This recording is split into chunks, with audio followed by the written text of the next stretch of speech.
about ready to get started. Let me just grab my drink real quick.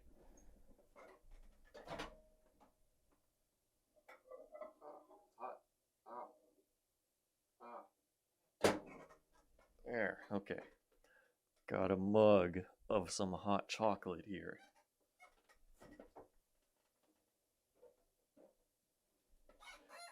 And something to add to the hot chocolate. This is really good. This is like a hazelnut hot chocolate, and it's very nice. I love it. And that'll make it even better.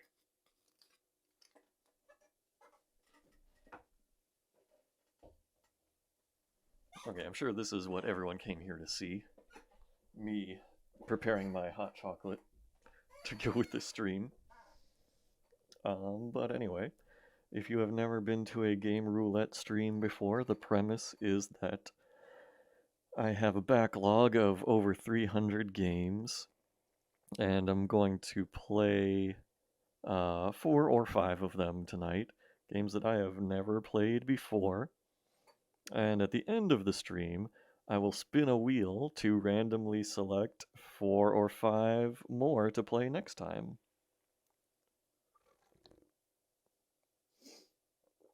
So, I have the games for this time installed. I have no idea what to expect from them. Well, let me get some things off the screen here. Hold on. Oh god, the stream already started. I need to get this down. Okay. Whew. Close call. Let me pull up the first game here.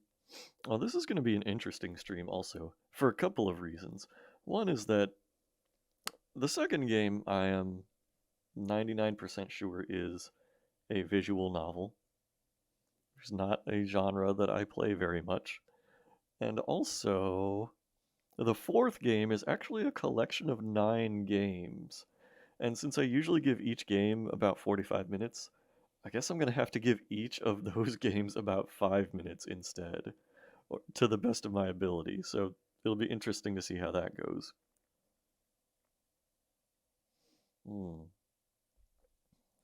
That's good chocolate. Okay, so the first game, let me find it. 20 Minute Metropolis. Okay, and that is installed. I'm going to start the timer and start the game.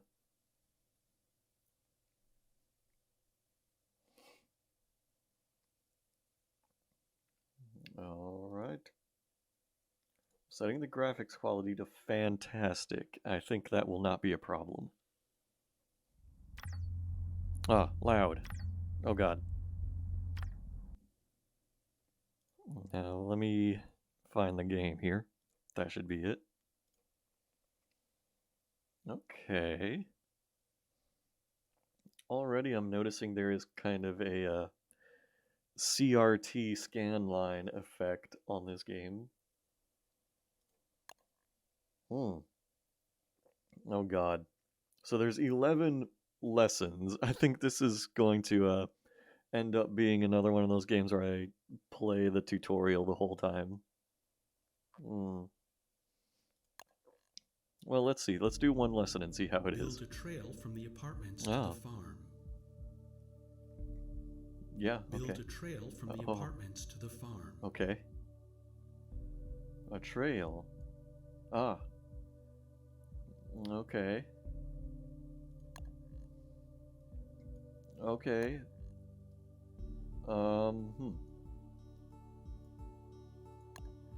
Build a trail from the apartments to the farm.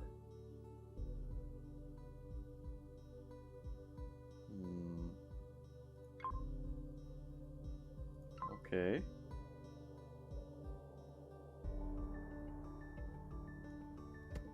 Alright. I would have thought I could, like, drag this, but apparently not.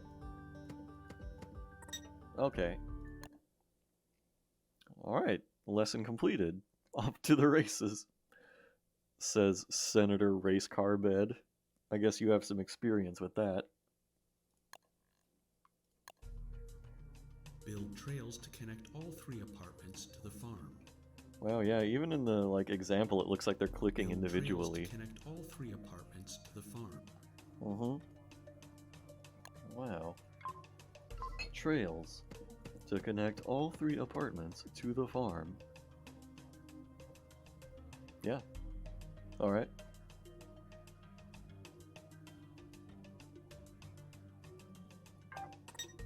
Success! I did it. Alright. Convey food to the apartments to generate work. Convey work to the logging site to generate wood. Oh, yeah. Convey work. Okay. Oh god. Okay, that works. And then do that. Alright. Generate 10 wood.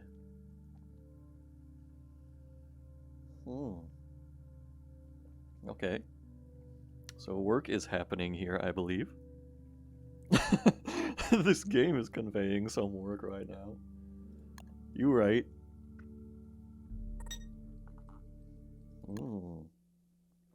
Alright. Cool. Yeah, these lessons are just flying by. Build trails and a logging site to harvest wood. Speed up time with the buttons at the upper right. Okay. Build trails and a logging site. Here's a logging site. The only place that's next to a human-made structure. Oh, so I have to do the trails first. And then logging site. A trail is not a human-made structure, I guess? Well, that's concerning.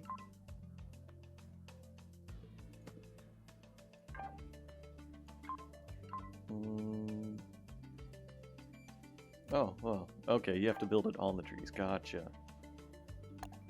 Nice.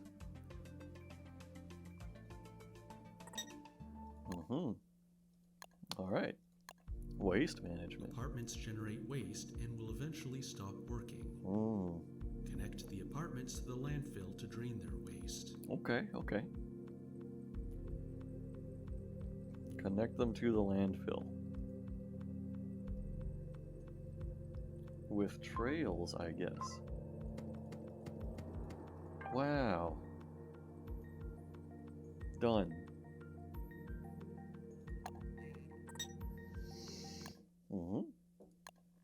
Yeah, alright. Convey work to the plastics, metals, and stone digs to harvest their resources. Yeah, okay. Alright. So I don't have a lot of experience with city builders, but I know as a kid I would play SimCity 2000 all the time. And that was a lot of fun. I feel like I was not like the best city planner. I just basically like put a circle of roads around everything. And everything seemed to work out for the best.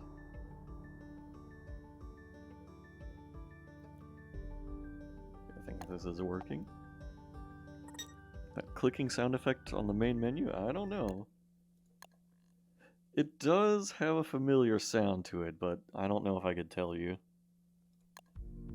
Build plastics and metals digs over ruins. Plastics and metals digs over ruins.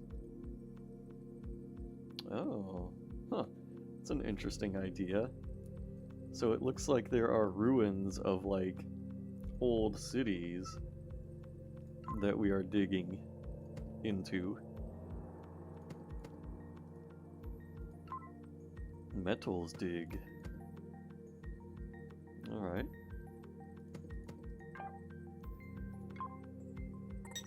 Oh, okay. The lore. Use a stone dig to mine stone and break through the mountains.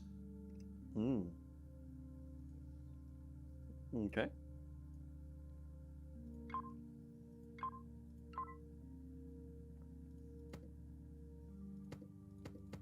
Alright, let's just put these everywhere, because why not? And then use a stone dig.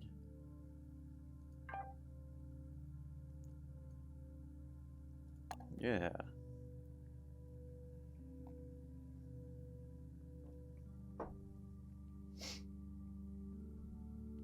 Yep. Yeah, so I have some pretty fond memories of playing like the first two SimCity games, like SimCity and then 2000. I think I still have a CD of 2000 lying around somewhere. But I kind of dropped off of the franchise after that. Alright. I do remember a friend of mine had SimCity 4, and a really cool feature in that one was that it had like a crossover of The Sims. And, excuse me, you could actually like make your characters from The Sims live in your SimCity 4 city. And I thought that was an awesome feature.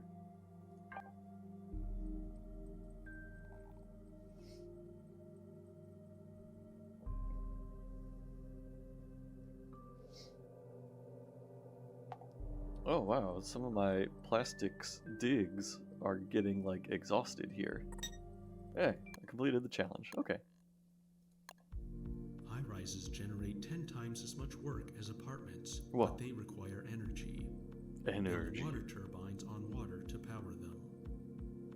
Okay. High-rise. Get energy to both of your high rises. Got it.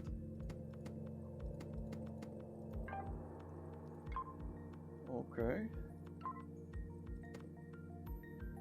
Alright, so there's energy for that one. And then alright, energy for that one. Yeah, this tutorial is just flying by. Transmitters to convey energy over long distances. Oh yeah, just like power lines. Use energy transmitters to... Gotcha.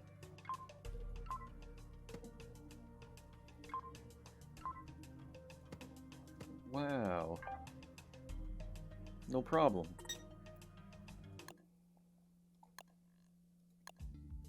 Build Well, I'm parks almost to done. generate Wow. points over time.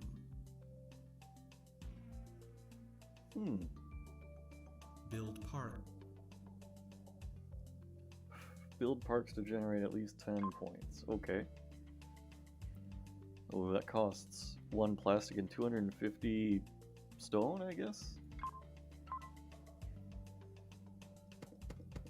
Alright.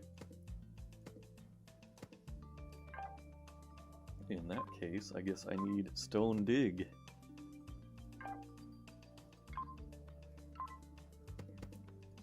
Alright, I think I'm getting it.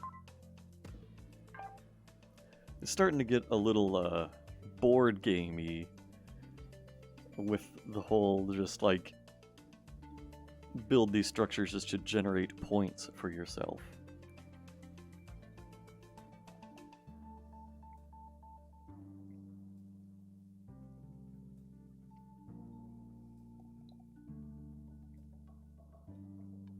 Okay, let's speed up the time a little.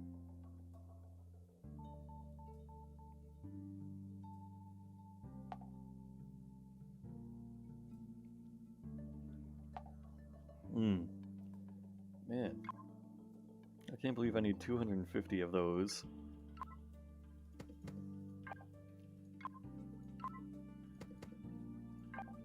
There we go. Oh, hey, I need a road over here because those apartments aren't generating work.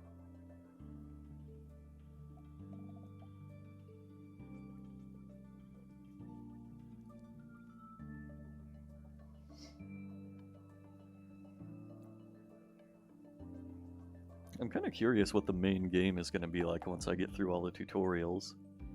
Oh man. More exhausted stone digs? This is ridiculous.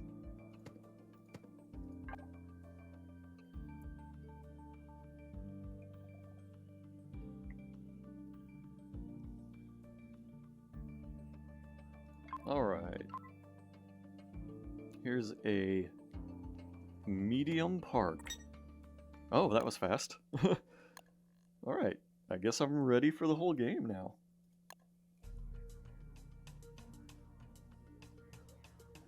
Alright. Select a perk. I'll go with parks cost half price, I guess. Oh yeah, so it straight up gives me a 20-minute time limit. And I guess my goal is just to score as high as possible. Probably.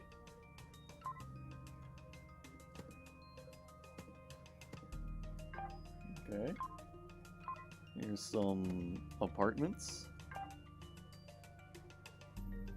It's interesting that I apparently don't build every structure myself, like this farmland was just already here.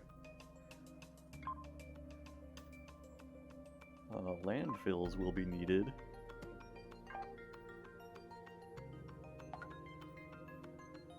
And then,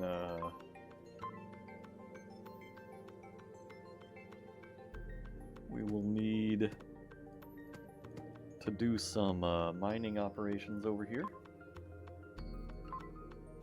Oh wait, hold on. Oh, I can't do these plastics digs until I do wood digs. So if that's the case... Oh man, I can't afford trails either? Well, what am I gonna do?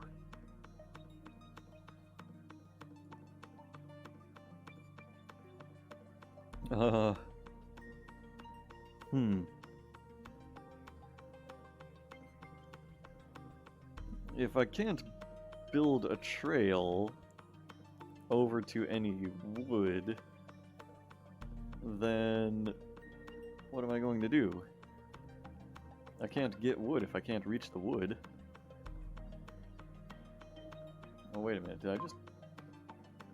Okay, I think I have gained a little.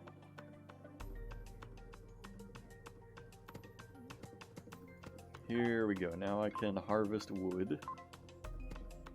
That's good.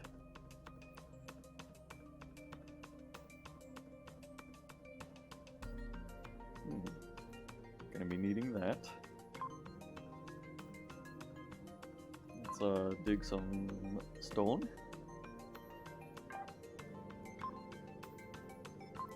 We'll need plastics. We will need metals.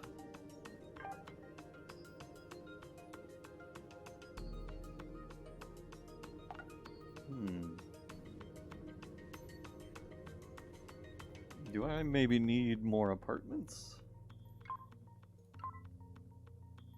It's kind of hard to get an idea of when I need apartments.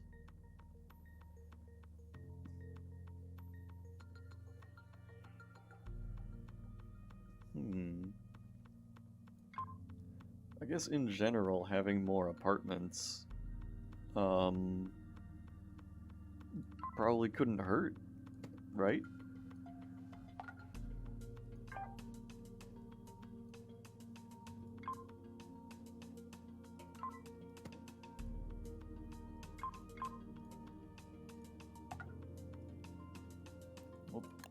Okay. I guess in general I always need more wood.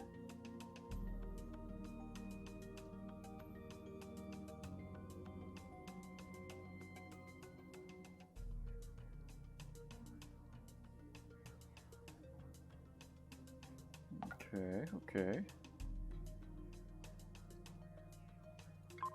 Let's build a trail to the next farmland. Why not?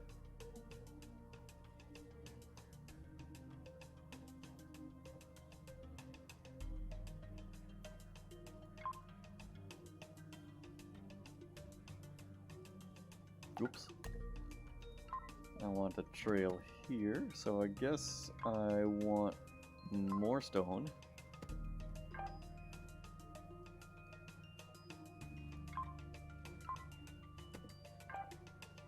And more stone.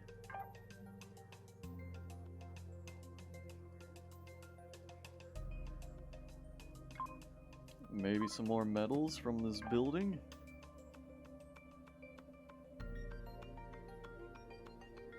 Pretty soon I can build a park. And building parks seems to be like the main goal. Because that's how you get your points. Oh, there's also... So there's Tiny Park and Medium Park. Oh, I didn't know this. And Magnificent Park, which is 750. Wow. Oh, man. Well, I should probably just stick to medium parks, I think.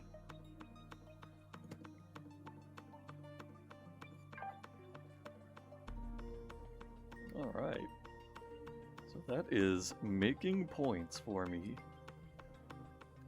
Oh no, I'm not digging any more stone. That's gonna be a problem.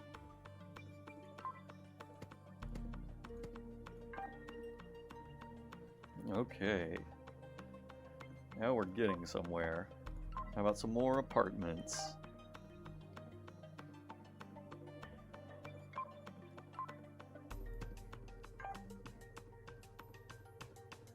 Alright.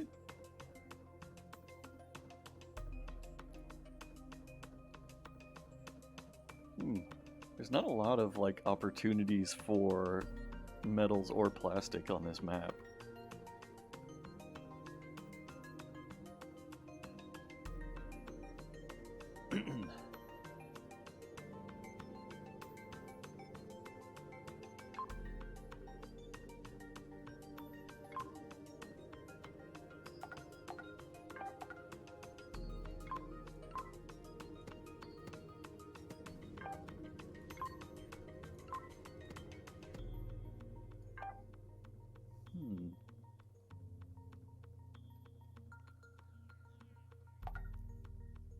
This is pretty cool. Things seem to be just humming along. Should I build a high-rise? I would need to supply it with energy. Oh, there's stone dig level 2. Ah, a lot of things need energy.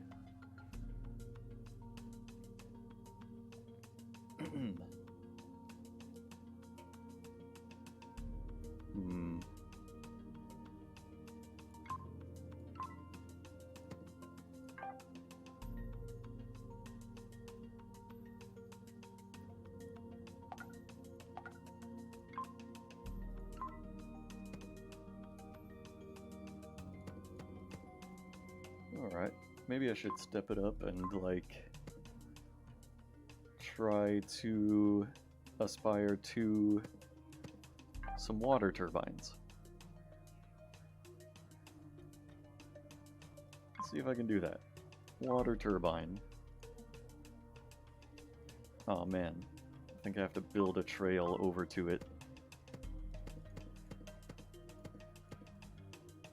Okay.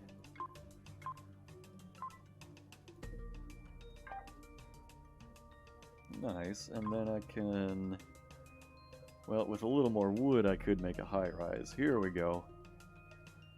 Let's check it out.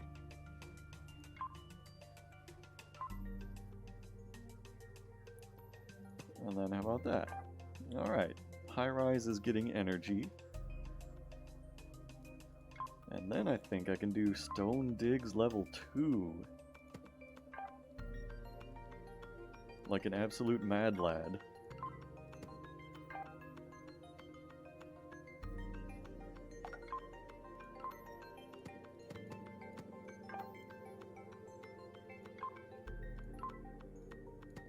My goal... Oh, wow. I was about to say my goal is to get one of those, like, mega parks, but I'm practically already there. I already have the stone requirement. I just need a little wood. Just need to get up to 50 wood. I've got hella stone right now.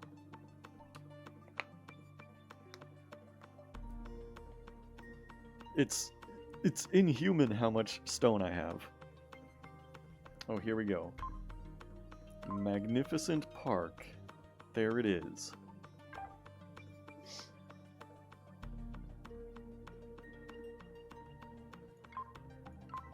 This is cool.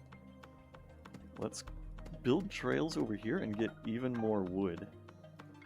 My power grows.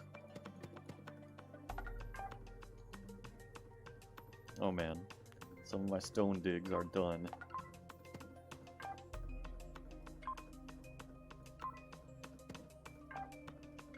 Alright, so this will be a stone dig level 2. Oh man, some of the stone digs level 2 are not getting energy. I need that. What if I built an energy transmitter here? I think that's not close enough to get the energy. What if there's one here also? Yeah, I don't know. It doesn't seem to be getting energy. Here? Okay, now the whole power grid is lighting up. This is like Factorio building power lines everywhere. Okay, now we're cooking. Now I can have more magnificent parks. And you know what? Another high-rise.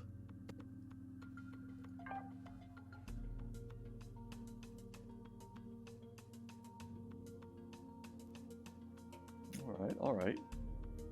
And hey, why not... Oh shit, I was gonna say, why not another water turbine? Just to get more energy out there.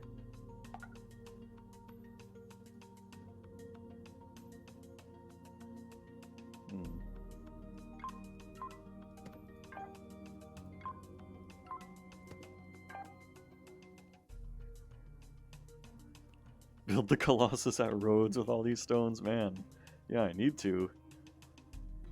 What am I gonna do with so much stone? What I really need is wood if I'm gonna build more parks. Well, let's have another water turbine. Just to be sure I've got enough energy.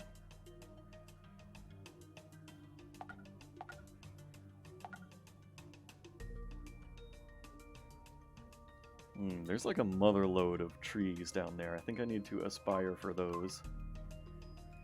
Let's go down here. Start digging up some trees.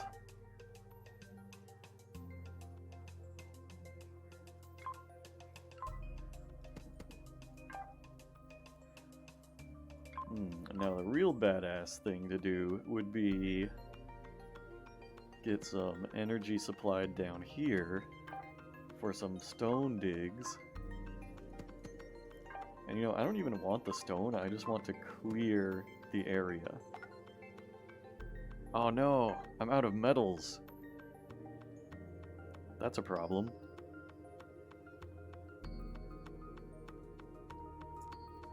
Oh, yeah, I'd have to go all the way over here to get more metal.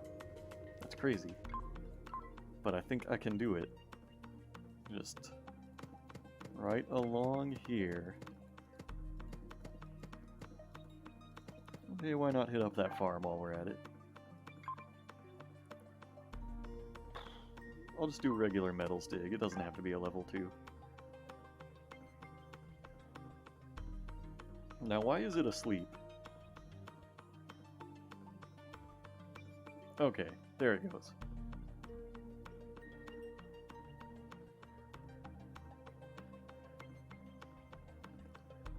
Alright, let's have... Oh wait, I wanted another magnificent park. Here we go. Boom.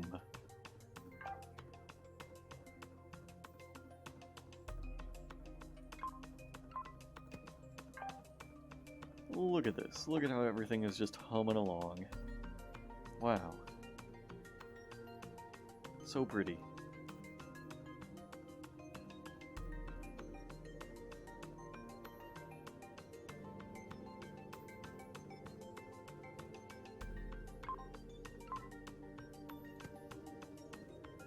Man, what more do I need?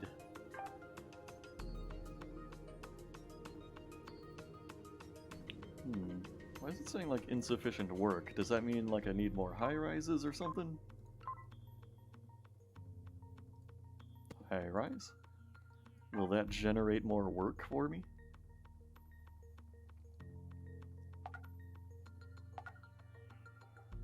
Oh, Metals Dig has become plains.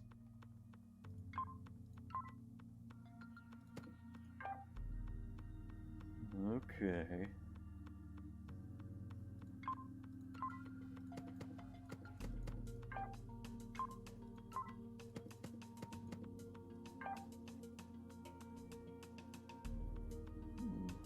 Alright. I don't know if I can even get to another ruin to do a Metals Dig. I think I'm kind of screwed on that. It would take me like my full 4 remaining minutes to get to that. So I'm kind of bottlenecked by metal right now. So I think really, like, there's not that much to do except, like, watch my score continue to rise for the last 4 minutes. Like, I could do a stone dig down here and try to build a trail over here. But, if I did that, then, you know, it would take several minutes to dig through there. I couldn't do a stone dig level 2 because I don't have the metal to do that. Yeah, it's a pretty cool game. It's good, like, if you have exactly 20 minutes to burn and you want to get, like, a nice little satisfying game experience. In a way, like, it's kind of cool when you know a game is going to have a fixed time limit. Like, this game is going to take up no more than 20 minutes of your time. Sometimes you just don't know.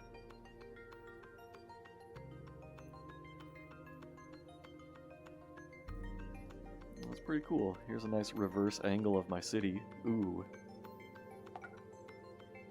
And it's cool how, like, sometimes there's slight variations in the models. Like, all 3 of these high-rises look different. The music is nice and relaxing. It's pretty cool.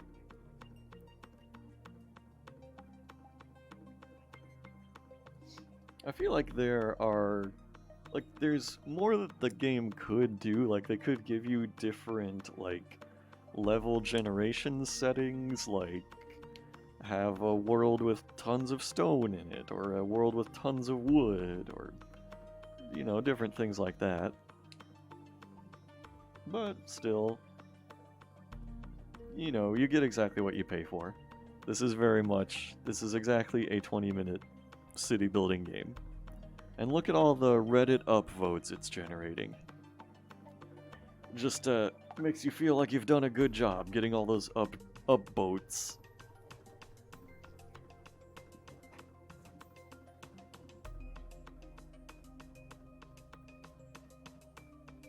Anyway, I will use this remaining couple of minutes to prepare the next drink that I have prepared here. So I don't know if I've ever talked about these on a stream before, but I've got this friend who travels around, well, I don't know if he still does it, but in general he would travel around to various breweries around the eastern US and would, like, deliver them to people and, you know, also keep a bunch for himself. He shared this one with me. Anyway, this is a brewery called RAR, as in WinRAR, like R-A-R. I think they're based in Maryland, but they make these really good beers called Out of Order.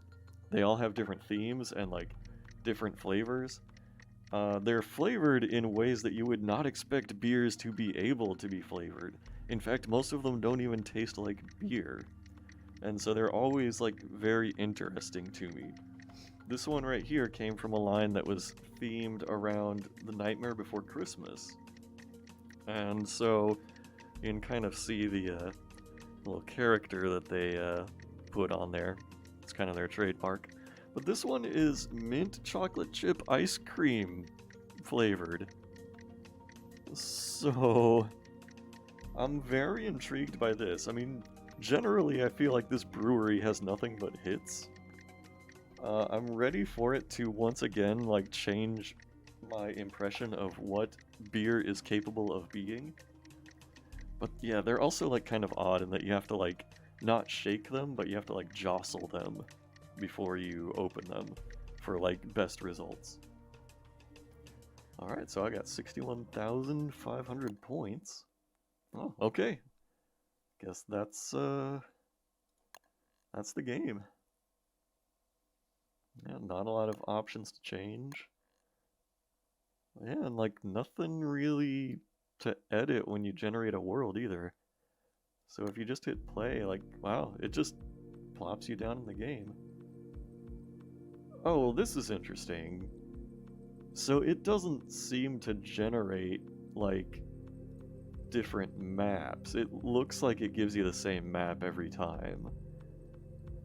That's kind of a letdown, I feel like. I was under the impression, for whatever reason, that these maps were randomly generated, but yeah, I'm looking at it now and like it's the same map every single time. So that's kind of a downer. I thought for sure, like based on the layout, that there was some randomness to it, but I don't like that as much. I kind of feel like that's going to take away the replayability for me. Yeah. Because like every time you're just going to like try to find the optimal path to all the resources and try to make the city as big as possible, I guess, but yeah. I think that makes it considerably less interesting. Yeah, you even see it on the title screen here. It's the same map layout as always. Okay. Well, I mean, I enjoyed it, but yeah. That's definitely less interesting. Well, I'm going to call that one finished. Let's cross that out on the list there. Oh, that's a weird color. Oh no. Why did all of the text change to that color? Why did this happen? Please. Sirs. Ah, no. There. Just be normal again.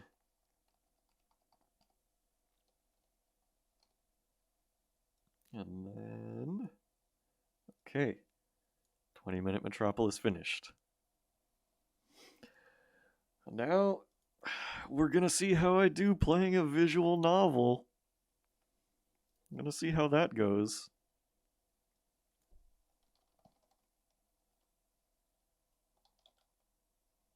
Alright, let me just change my stream info there. This is gonna be a different one, yeah. The only other one I think I've ever streamed was Doki Doki Literature Club, which, to be honest, was an interesting stream. I ended up streaming for like 7 hours to get through that whole game. I don't think I'm going to play this one for 7 hours, though. But I'm going to open this beer, being very careful, because sometimes these are prone to exploding. I wish I had a glass here because it is straight up the color of mint chocolate chip ice cream.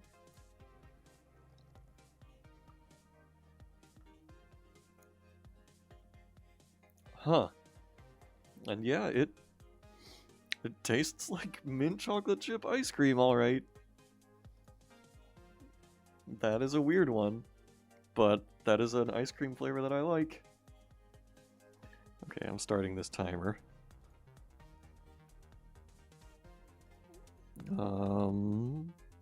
There's the game, I think. Yep. Okay. So when I did Doki Doki Literature Club, I read all of the dialogue from all of the characters. Should I do that now? You toss and turn in your bed. Strange dreams disturb your sleep. Oh my god.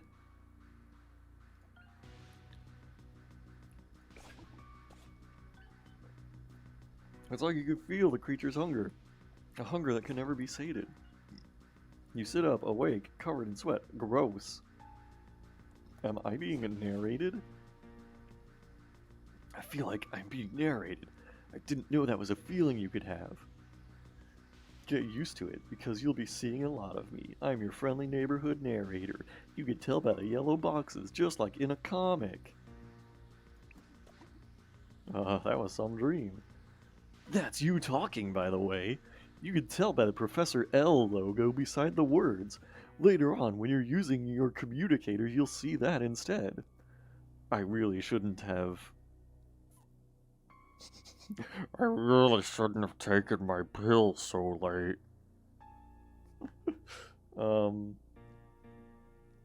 Partied so hard?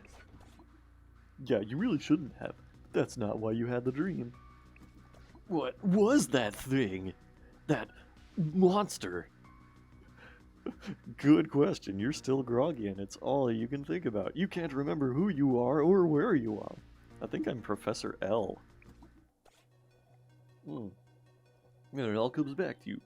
You're at home in bed. You're a mild-mannered PhD candidate. You study superheroes, specifically the way superheroes form bonds in high-risk situations. Spoiler, quickly and with intensity. It's weird how the cursor changes color above the text boxes like they should be clickable, but they're not. Everyone thinks I study sex. But that's not what I do at all. I study bonds, friendship, love, partnership. Sex is just an occasional side effect. Because of your work with superheroes and their relationships, your friends have given you a nickname, Professor L. I don't understand. Why the L? Your name doesn't even start with L, and you're not a professor yet because tenure track positions are hard to come by. But the name stuck anyway. Fine. Everyone's got a nickname in my group. Despite your work, until now your life hasn't been very superheroic, but that's all about to change.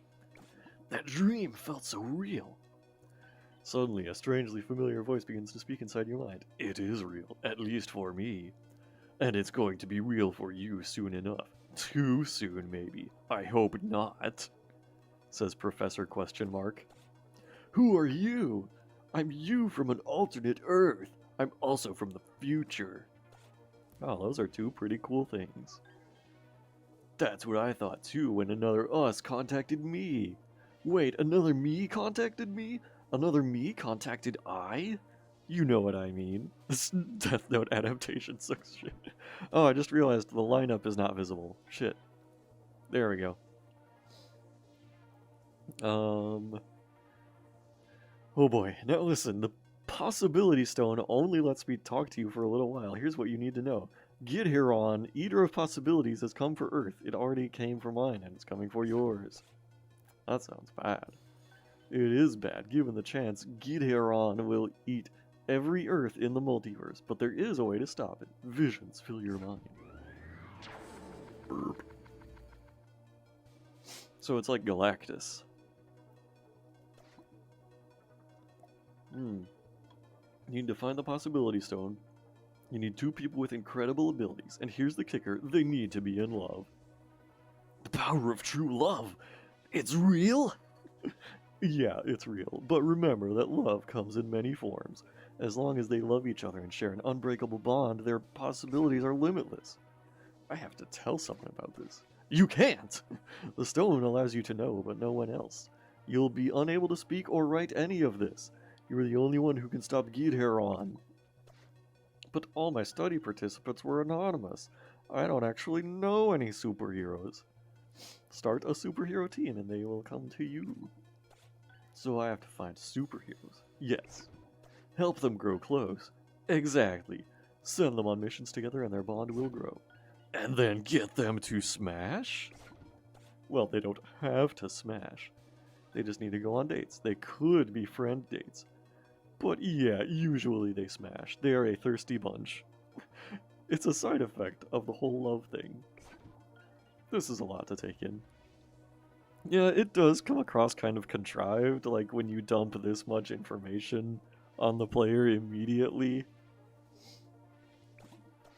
I know. It was a lot when I got this message from a different us, but I managed it, and so can you. I imagine this would be something like Time Splitters, where like after I save my timeline, I have to then like tell the next timeline's version of me how to save their timeline, and so on. I kind of like that in Time Splitters 3. Let's see. The real problem is when you stop Guyver in one reality, it just goes after another. What a big hungry boy! But maybe, just maybe, if we keep beating it back, we can find a way to stop it for good, and save every Earth that ever was or could be from destruction. I'll just keep telling myself I can do this. I can do this, I can do this, I can do this. Good luck, alternate me, and remember, when you stop Guyver, you have to pass this message on and tell another us what's happening. It is like Time Splitters. Goodbye, Professor, and remember, I believe in you, even more than you believe in yourself. The voice is gone, there is only silence, and the weight of destiny on your shoulders. Also the weight of your t-shirt, which, again, is really sweaty. You should probably change it. I guess I better get to work. It turns out anyone can start a superhero team, but it isn't cheap. You have to apply for a hero team license, and you'll need mal-hero insurance and a health benefit plan if you want to attract anyone.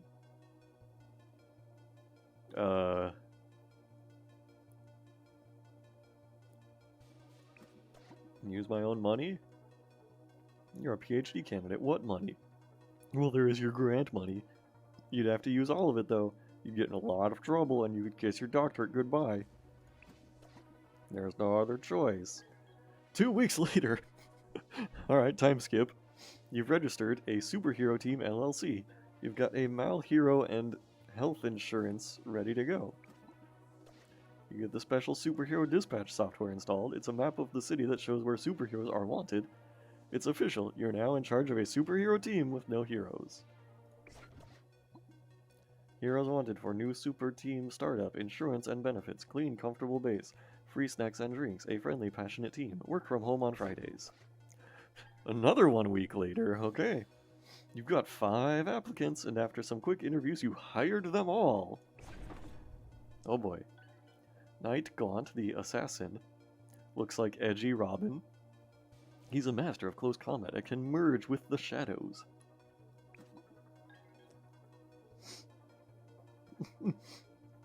Only the night can hide the darkness within me. Wi-Fi, the hacker. Her power allows her to talk to electronics and convince them to do whatever she wants, at least most of the time. So I think that's kind of like the Paisley Park stand in Part 8. Hi, Professor. Hi, Professor's computer. Hey, best friend, what's up? See, she literally makes electronics talk. It's pretty fun. Zeo, the alien. They can fly and they have laser eyes. Pew pew pew. I was exiled from my world for standing up for what is right. Also for other things. Oh, thick! Zirconia, the muscle. She can turn into crystal, becoming nearly invulnerable. She's also a scientist. Looks like a hefty, beautiful Joe. I came here to bash heads and write papers, and I'm all out of papers. No, I'm sorry, that's a lie. I have so many papers to write. Hey, do you want to hear my latest dissertation? Alright, Riptide, the Elementalist. He can control water in all its forms. Heck yeah, I finally got a job. I mean, I've had jobs before, just not for very long. Wait, forget I said that. I'm going to do great. Now it's time to fight crime and make some heroes fall in love. Okay. I do remember reading an ad for this game before I installed it, or like as I was installing it, that said it had something like 750,000 words. Some huge number. I forget exactly what it was. That was as a selling point. Like, yeah. Bet you can't wait to play this game with 750,000 words of dialogue. Okay. Oh, what's this? Moon briefly disappears. Scientists say not to worry. Oh, there's a tutorial mission. I guess I'm here for tutorials.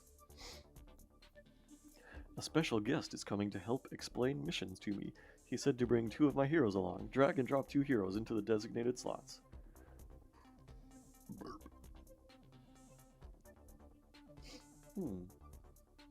Well, these 2 seem to be the happiest. Training is very important. I am ready to learn, Captain. Hello, Professor L. What is this strange dog creature?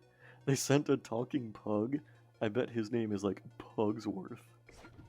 My name is Pugsley. Close enough. As former famed superhero, I guess it's supposed to be Pugilist, the G is soft despite my protests. I am here to get your city-saving efforts started, and I see you brought 2 members of your team as requested. I'm Nightgaunt, the assassin. And I am Zale, an alien. It's a pleasure to meet you. My time is short, so let's jump into it, shall we? This fine city is relatively safe, but as you know, problems do arise. When they do, the city relies on superhero teams such as yours to step in. Every night, your mission dispatch board will inform you of situations in the city.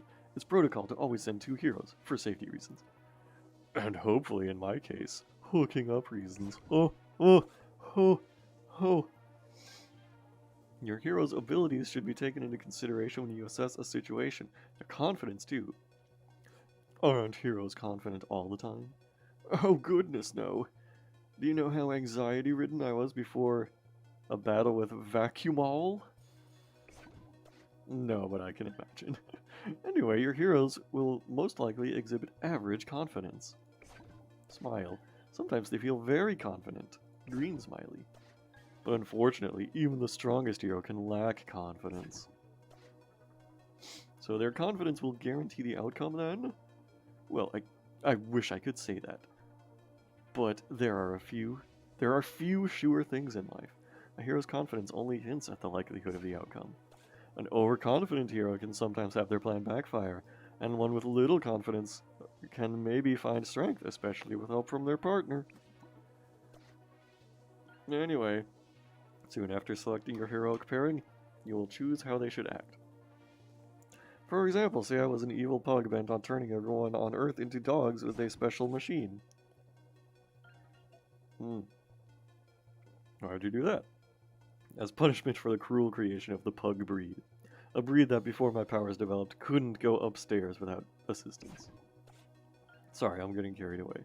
How would your heroes stop this? I'd probably sneak into your lair and put you down. I would attempt to fly in and disable your machine with my beams of condensed entropic energy. Those all sound like fair solutions. Now, Professor, how would you direct your team to proceed?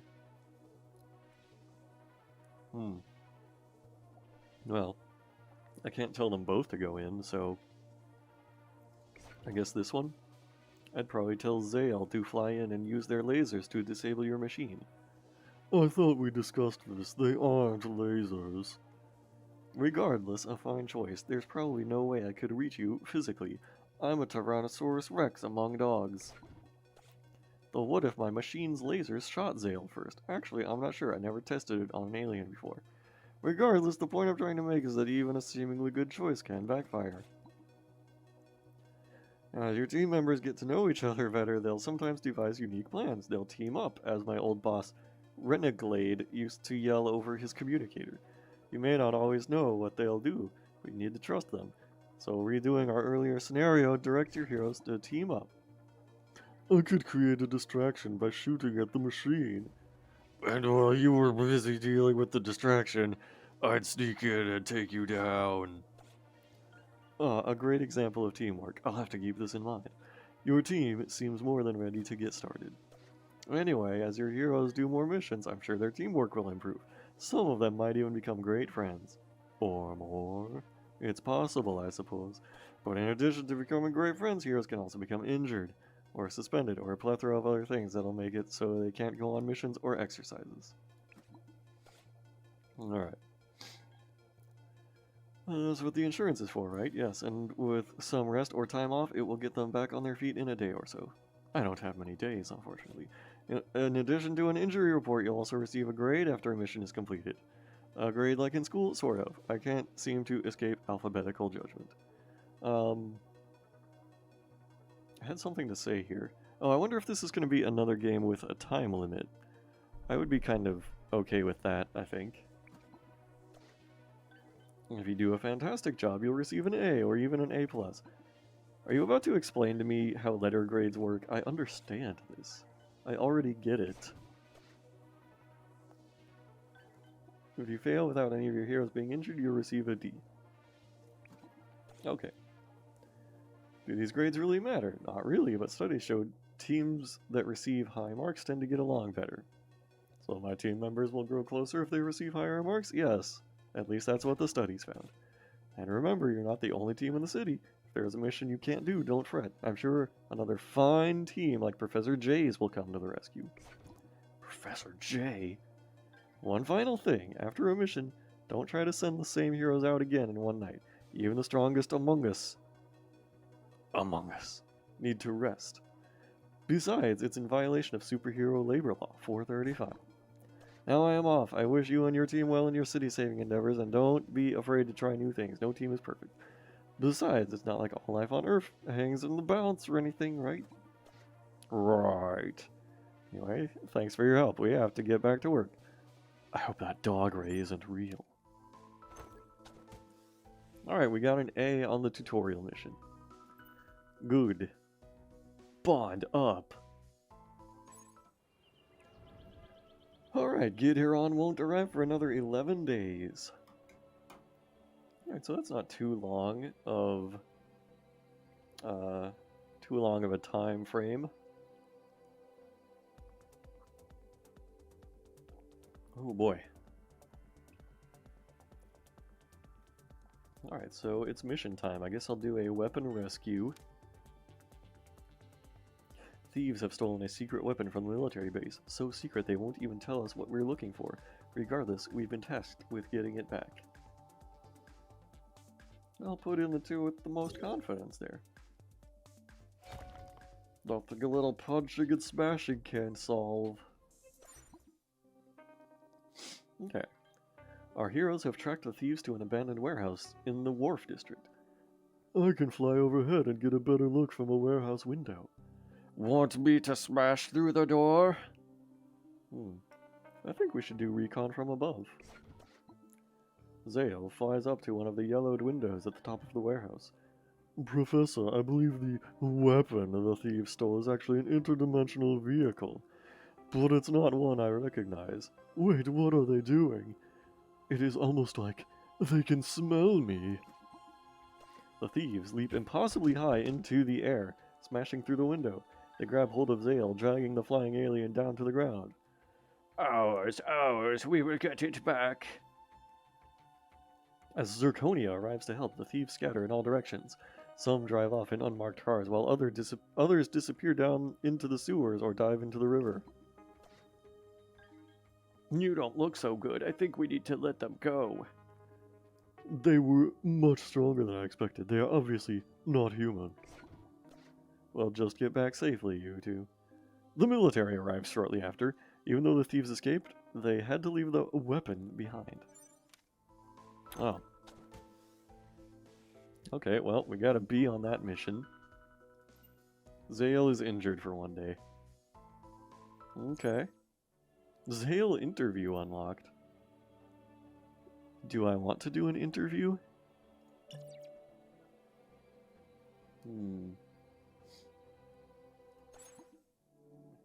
How long is this going to be? You remember when you first interviewed Zale days ago. It was definitely interesting. Oh, would you look at the time? It's flashback o'clock. No, I am here for the interview. The alien shakes hands awkwardly, but enthusiastically. Like they only learned about shaking hands a few minutes ago. Well, let's get started. Superhero name? Zale. Name? Zale is my real name. Maintaining a secret identity seems unrealistic given my appearance. I don't know, I guess. You could just tell people that you are like a mime in costume. A really good costume. Powers? Flight, projecting energy from my eyes. Laser eyes are cool. Everyone keeps saying that. They're not lasers. They are beams of condensed entropic energy. Well, they do emit a bright light that is merely a side effect. Yeah, it does sound like laser eyes. Very well. That reminds me, it's just like how Cyclops in the X-Men, it doesn't shoot lasers out of his visor. He shoots concussive blasts.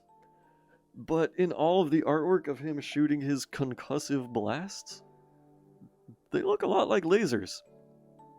If they are concussive blasts, like maybe don't draw them as like red beams of light that will like burn and pierce through things. But I don't know, that's just my idea about how to improve the X-Men.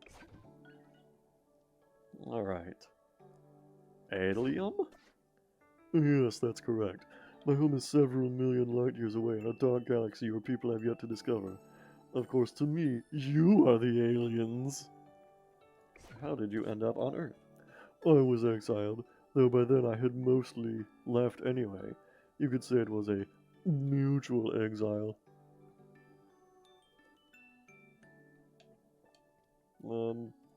Next questions. Emergency contact? Contacting anyone who knows anything about my physiology using your primitive tools would take so long your sun would swallow your planet before the message reached its destination. So no, or you could put down yourself if you like. Strengths and weaknesses. My powers, of course. But I also have experience with many sentient beings. I can speak any human language and hundreds of alien ones as well. I believe I would have made a good diplomat if my people bothered with such things. As for weaknesses, I do have a very acute sense of smell that occasionally makes Earth a little overwhelming. Alright, that's it. Good interview. Done. Ah, what's all this then? Hello, are you a sentient being? Wolf. I understand. I will keep your secret safe. Cool. Alright, gold watch. An elderly villain has prematurely aged all of the observatory scientists, and now he's planning to retire the entire city. I'm gonna send this one. I'm gonna send this one. Ship it. A well-dressed elderly man stands in the observatory holding a gold watch. Other scientists and guards sit nearby, now elderly themselves. They appear extremely exhausted and drained. It appears this mystic watch is the fountain of youth and age. Once I amplify its power, the entire city will have to retire. I'll be the city's youngest citizen, so they'll beg me to come back to work. In fact, they'll have to put me in charge. Our heroes enter, preparing to intervene. Alright, team, be careful. We don't know what this villain, or that watch of his, is capable of. Maybe I can communicate with the watch? I'll rust the watch so it's not a threat. This Sonic the Hedgehog looking ass.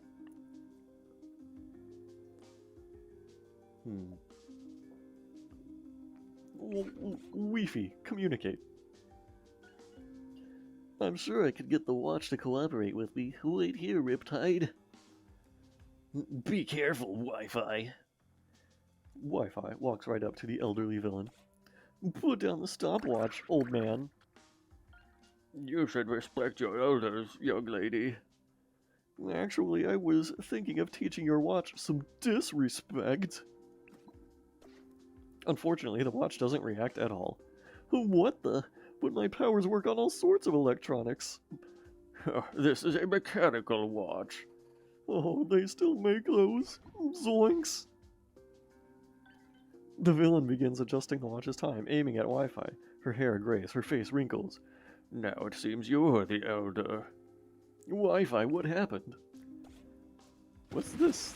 The villain aged her. Is she going to spend all day posting conspiracy theories on Facebook now? Oh shit. And you're next. No, you are. Before the villain can use the watch once more, Riptide attacks. No, my watch! The watch flies into the air. Riptide watches in horror. I got it. Wi-Fi tries to catch the watch, but trips and falls. The watch lands on her back, unharmed. I think I just broke my hip. Maybe don't move. Here, I'll get that for you. Riptide carefully picks up the watch. Thank you, Sonny. You're welcome, ma'am. I really hope there's a way to reverse this. Oof. Well, that's tough. Done! Alright. Mission successful. Got another B. Wi-Fi is geriatric for one day. Alright, Wi-Fi bravely stood up to the elderly villain, but his mechanical device proved problematic for her powers. Fortunately, her partner stepped in to save the day. With the watch unharmed, it shouldn't take long to reverse the effect. Alright. Done. No dates available. You wait for the darkness. Alright. Another interview unlocked. I don't think I want to do another interview. I kind of want to just see how these missions play out. Oh, the Underbaker.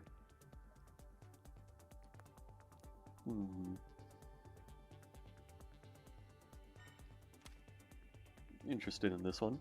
Underbaker is receiving a shipment of tainted pastries to help him create an army of zombified minions. He needs to be stopped before his desserts are distributed to every eatery in the city.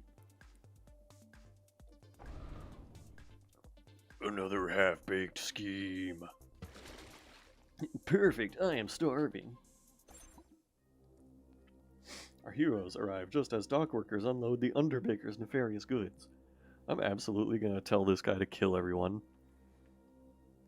Once my putrid pastries are in every eatery in the city, I'll be the new king of Zombieville. Not so fast, Underbaker.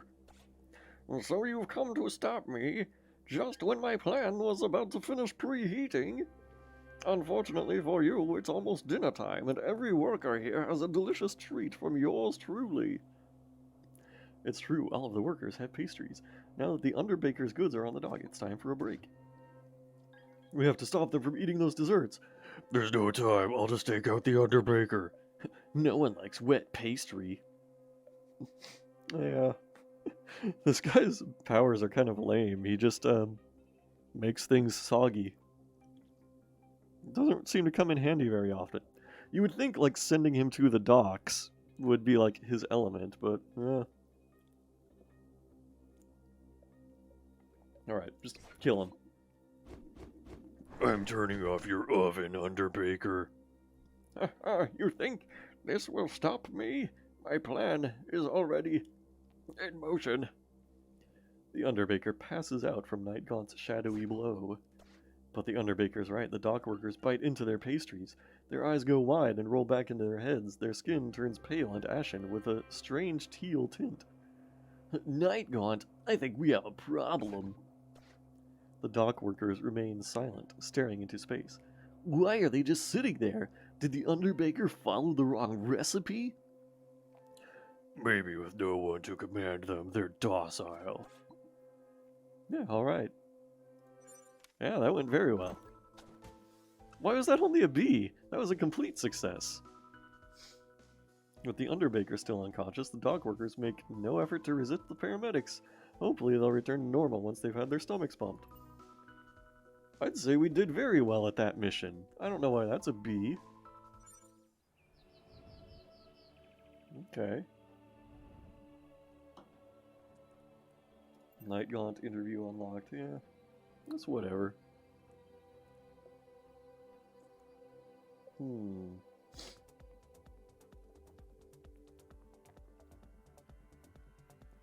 Let's see what witching sour is. Because I'm drinking a sour. There are reports of a giant monster in Old Town. Looks like something out of a horror movie. It doesn't seem to be going anywhere, but we can't be too careful. Oh man, everybody's in awful shape here. I'll send Whiffy. I hope she isn't there. The lore? And, man, not a lot of good options here.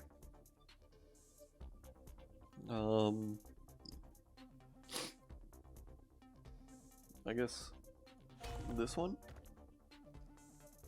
You know what, I think I actually need to go work on my paper. A loud roar is heard as the stories-tall creature stands in an abandoned old town lot. Its slimy form is covered in spiked tentacles and it has a glowing red rhombus embedded in its chest. This feels awfully familiar, but I can probably distract it with some construction equipment. Ha! I'm no stranger to beasts like this. I can smash it, no problem. Well, I mean, that is a good point. I would say smash. Alright, this shouldn't take long. I've got your back. Right, time to shine. In diamond form, Zirconia leaps up, slamming right through the creature's red chest. It roars in agony, its skin bubbling. I think you did it, Zirconia. The creature explodes! Skin and entrails rain down on the area. What did you do? Huh? Did you summon this? Yeah, but we had it under control. Didn't seem that way. Doesn't matter now. We'll never finish Pentanimator at this rate. Yeah, thanks for nothing. The teens begin walking off. Zirconia, covered in cosmic goo but still shining brightly, blocks their path. Where are you going? This mess isn't going to clean itself. Ugh, fine, we'll clean it up. You know, with the right accessories, she'd be an awesome crystal demon for a Pentanimator.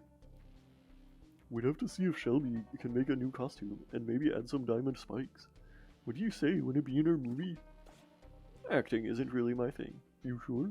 Definitely, I have too much on my plate as it is.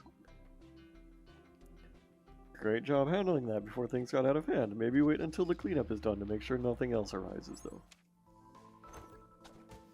How is that a C? I don't understand this grading system. Like, absolutely nothing went wrong. Zirconia and her partner stayed up all night helping clean up the putrid goo covering Old Town. Haven't these kids heard of CGI?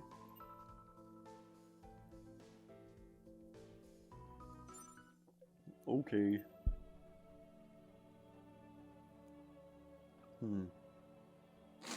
Let's see what Boardwalk Princess is. A young woman with aquatic powers is causing major headaches for shop owners on the boardwalk. She claims she's a princess and keeps trying to make purchases with exotic sea life. She's getting more and more irritated with each refusal, and she's not just asking to see the manager. The police can't interfere. Maritime diplomatic community won't allow it. But you can. Okay. Well, I'm gonna pick the only two that are not in shitty condition.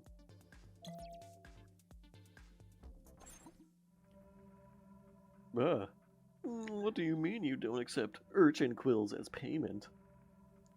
Like I said, ma'am, we only accept cash or credit. Ma'am, I'm not even 180 years old yet. How dare you?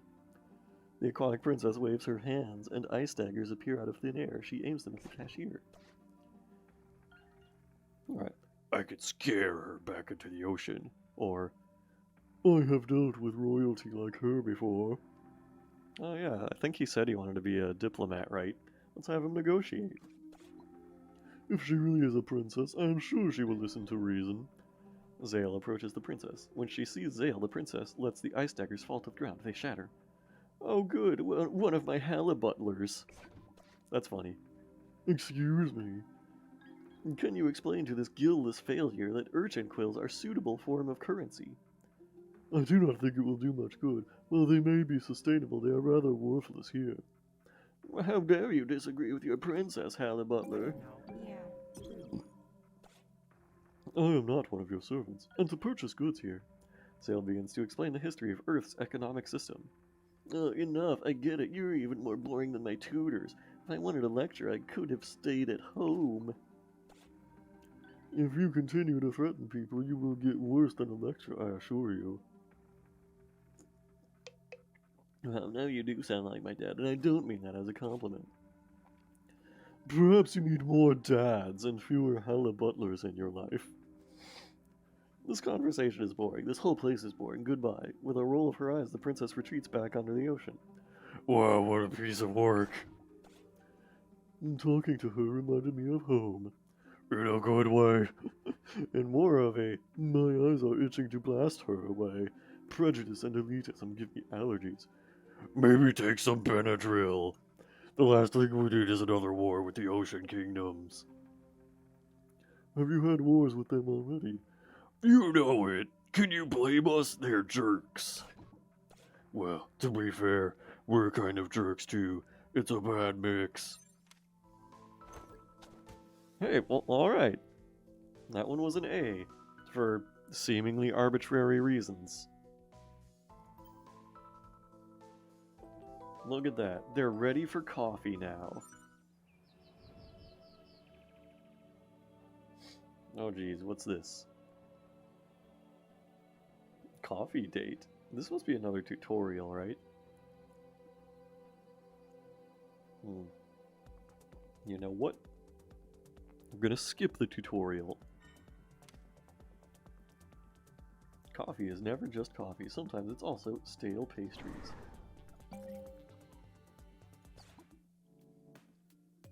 Oh god, look at the fucking street clothes. You're not adding anything to your coffee? I like my coffee like the night, bitter and black.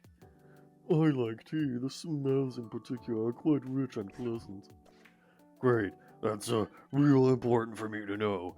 Listen, I think this is a waste of time. Professor L believes these team bonding exercises will help our performance on missions. I'm not here to make friends. The only bonding I care about is how well we fight together.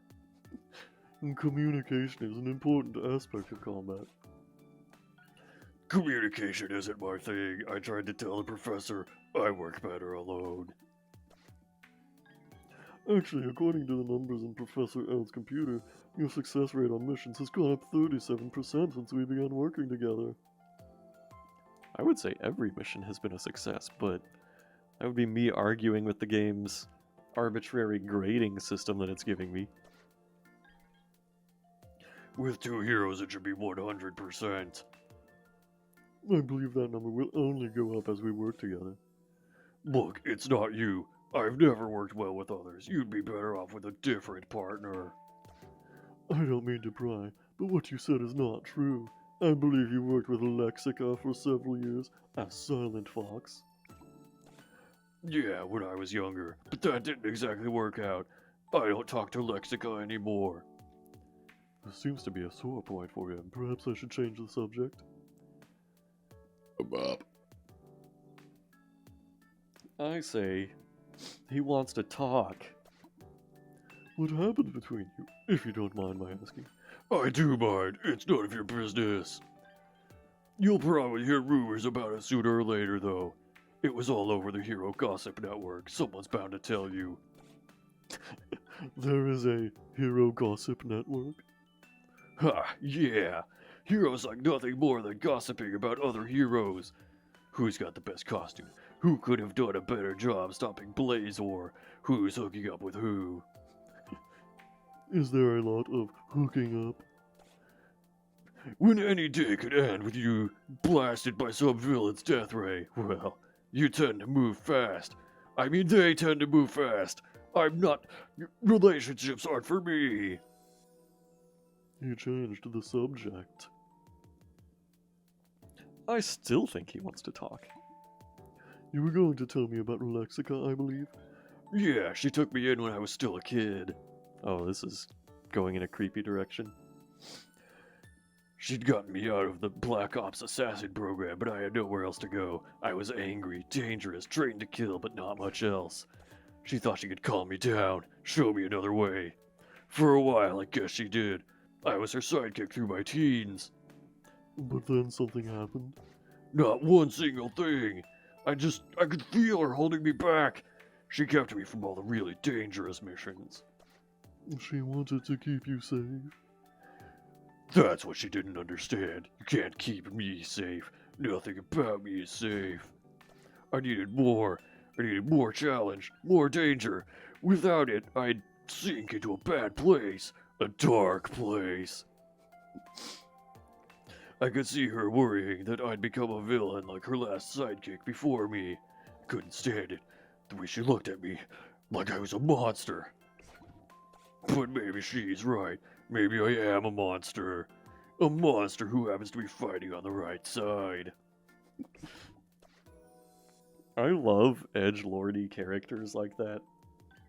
You think of yourself as a monster. Yeah, it's easier that way. I don't have to care what people think or how they look at me. That's why I chose the name, A Night Gaunt. It's from one of the horror stories in Lexica's library. The ones she uses to summon monsters to fight for her. Only she didn't like it so much when I didn't poof out of existence after the fight was over.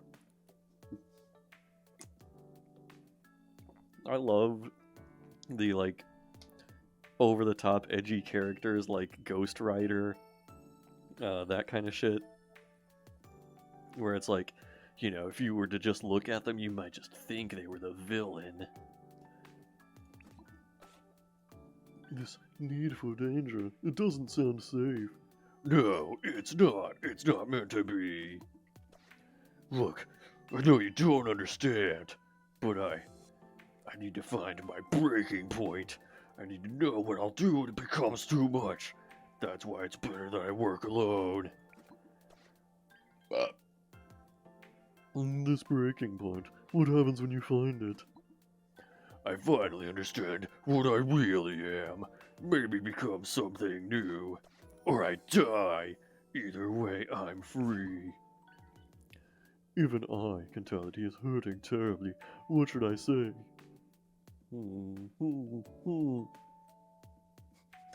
Push him for more. What did Lexica say? Did she try to stop you from leaving? She said a lot of things. You know what?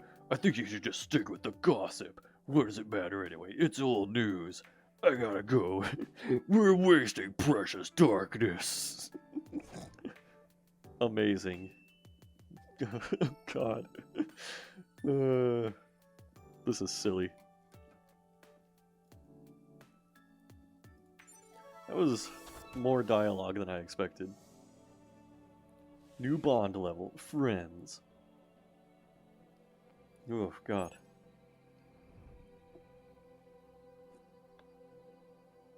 Well, I don't think I have time for another mission. But I think I've pretty well gotten the gist of the game. Pretty neat. I'm, inclined to say that it's kind of dialogue heavy, but I mean, it is a visual novel. It's probably meant more to be read in silence a little more quickly and not voice acted by me and my amateur job. So there's that. That one's all done. You know what? We played the visual novel and I survived it. Wasn't that bad. I assume if you are a visual novel fan, it probably has like everything that you're looking for in that genre. So, if that's your bag, then I'd say, well, you can't go wrong with Mission It's Complicated. Let's see. Need to update my stream info here. Is Senator Racecar Bed still with me, or did you jump ship? I would understand if you jumped ship.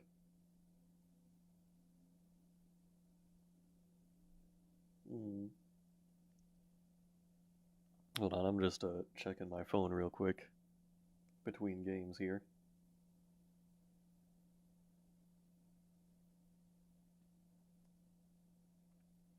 Oh man, My roommate just bought Hollow Knight, and he's asking me a question about that. He's asking me if the Quill Charm is a good idea.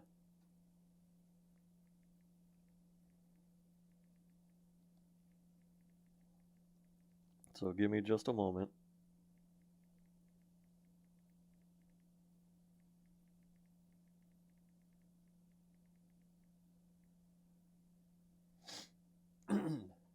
I was about to go and like silence my phone, but it's like if somebody just sent me a message asking me about Hollow Knight, then obviously I need to respond.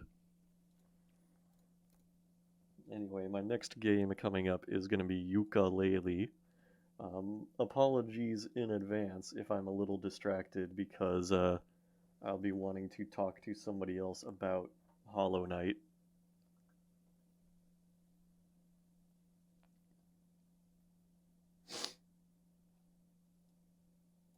Let's see. I think I have Ukulele on the Epic Games launcher.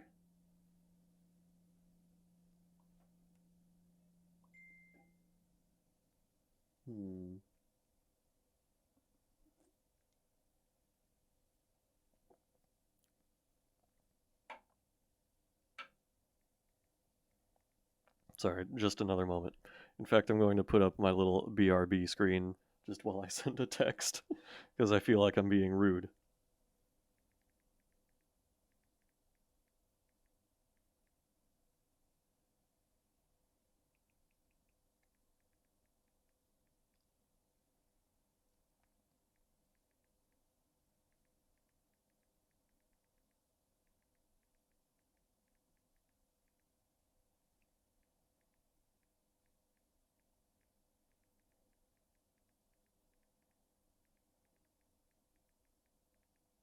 But I don't think I'm being that rude because I don't know if anybody's actually watching now. If anybody is watching right now, send a message in the chat and tell me I'm being incredibly rude by texting during my stream.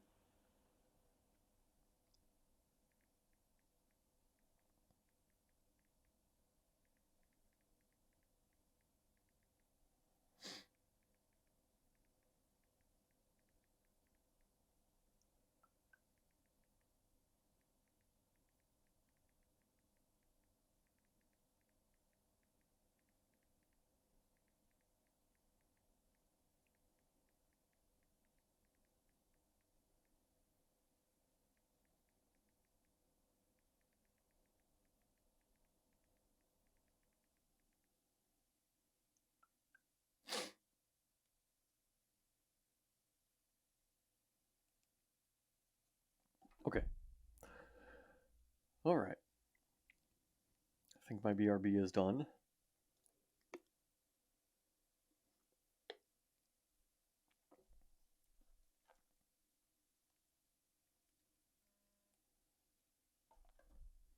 And okay. I'm ready to go into Ukulele. I'm going to start the timer. Okay, oh, hold on a second. It's doing some messed up things here. Okay, let me modify my game capture here. There it is, I think. Alright. So, I remember this game getting kind of a lot of hype before it came out because it was supposed to be like a successor to Banjo-Kazooie, made by some of the original developers, maybe? But, I remember hearing very, like, middling things about it when it came out. I remember hearing that it was just okay, and a lot of people were not really, like, blown away by it. So I guess I'm here to, give my own verdict. We'll see how this turns out.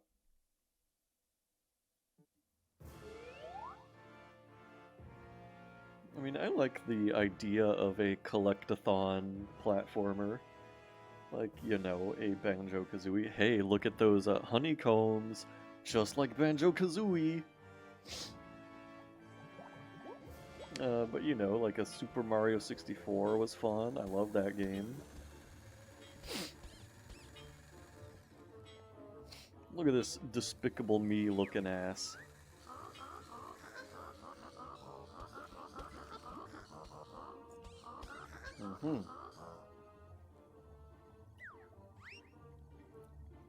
Capital B.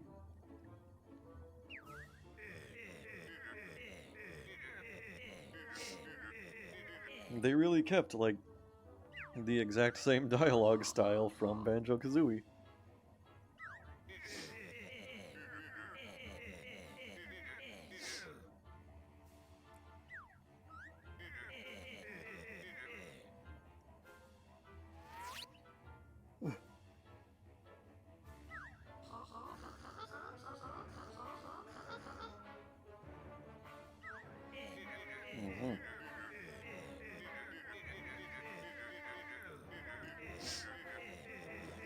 There's not really, like, a way to speed up this dialogue other than to, like, completely skip it.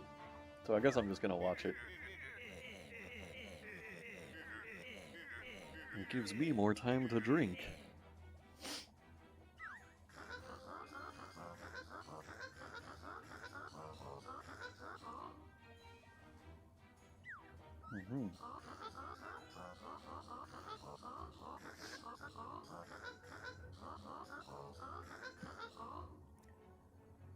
So they're trying to steal all the books in the world?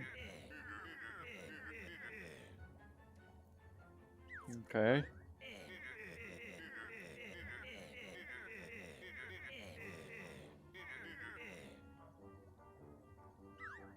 World 4's golf course? Okay.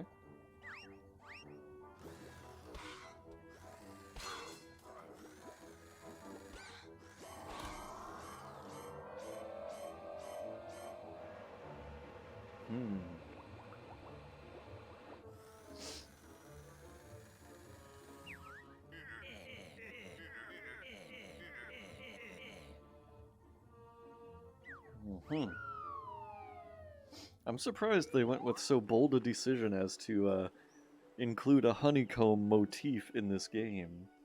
This spiritual successor to Banjo-Kazooie that is not Banjo-Kazooie. That would be like if I was out here collecting banjos and kazoos.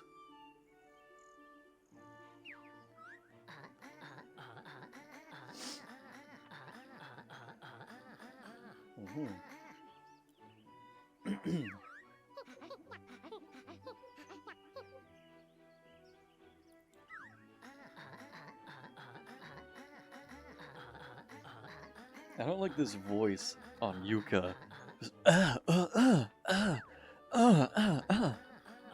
It's creepy. Stop doing this.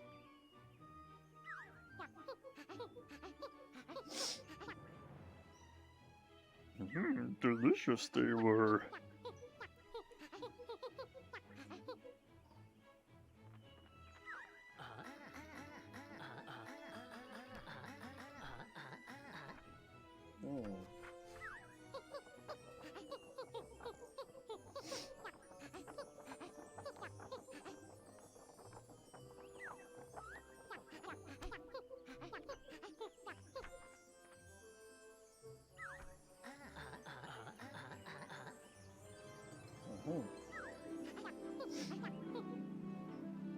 Oh, sounds like a collect-em-up. Sounds like I have a lot of things to collect across various worlds. Ah. Okay, I can go now. Oh. Ah. I can just, slurp this up.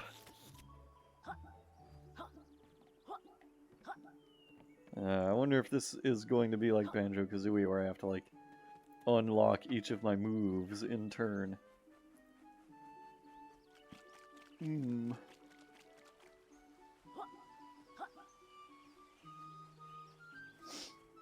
Will you give me moves?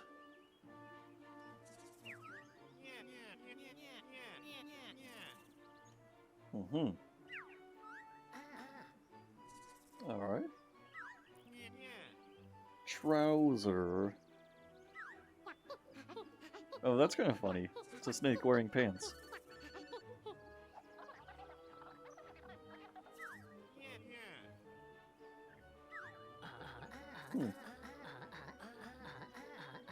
Oh, I get it. He's a trouser snake. I get the joke. Like a penis. I understand. Yeah.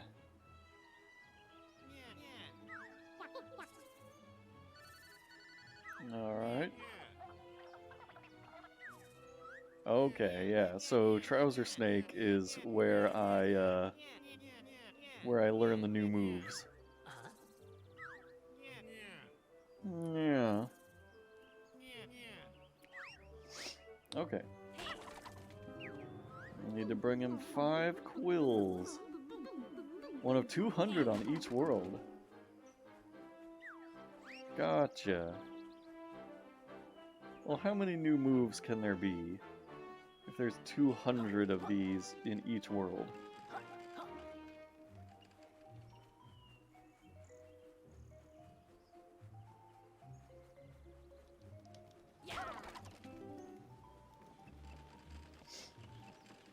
Alright, how many of these did I need to get? Was it 5 or 10?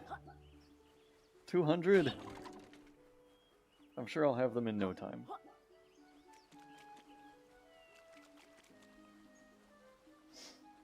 It is a nice and pretty game, at least. It's got the graphics. Okay. 5 quills. No problem.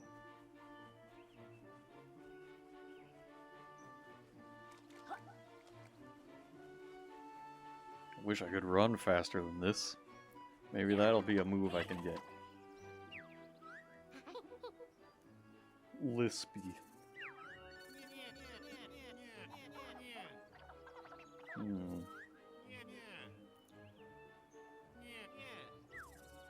Alright. Sell some moves, okay.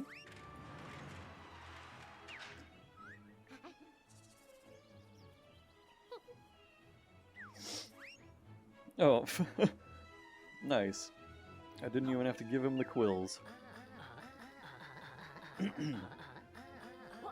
Oh, we'll need to use A to jump. Thanks, I did not figure that out.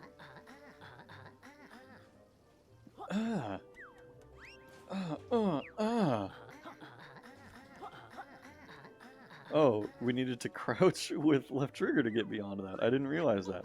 I thought we were supposed to jump around it. Yikes.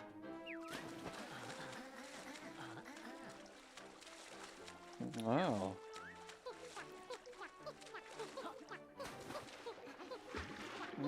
Okay.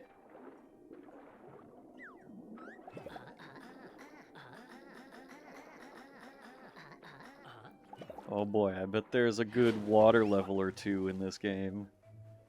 A good water level or two for everyone to hate. Because you'll be just constantly running out of air and having to resurface. Constantly stressed out. What are those? Uh-huh. Okay. Our health bar won't auto-refill.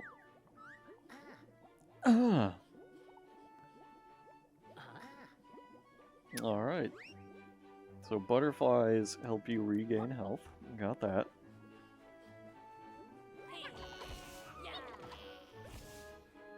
Right on. Oh, this is weird. There are like letters coming out of this green goo.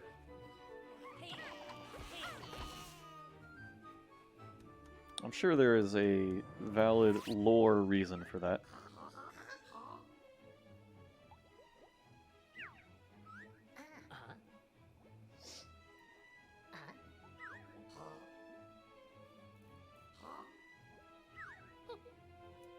Okay.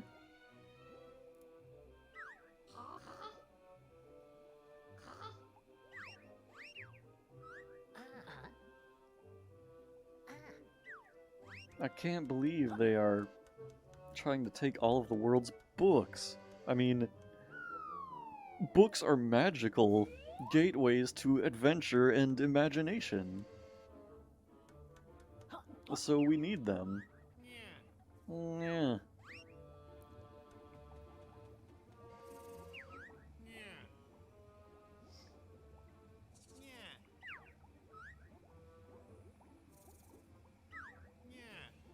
Alright.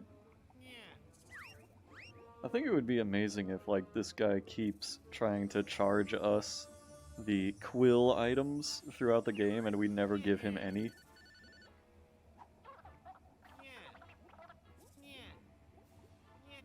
The World 1 boss. Oh, he's after one of my super moves. Interesting. Did Banjo-Kazooie really have boss fights? I'm not sure if I remember ever playing one. But I've only played the first Banjo-Kazooie and I never finished it, so yeah, who could really say?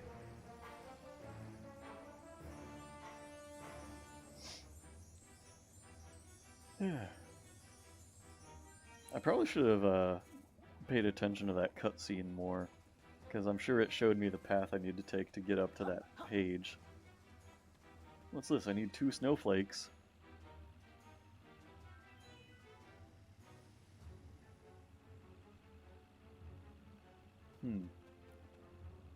Or 1... whatever the hell that is.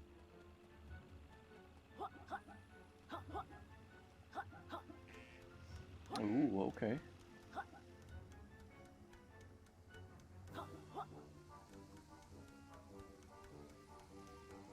Oh, I need 2 snowflakes up here. Ah, so I can't get up there. Oh, but this way, maybe.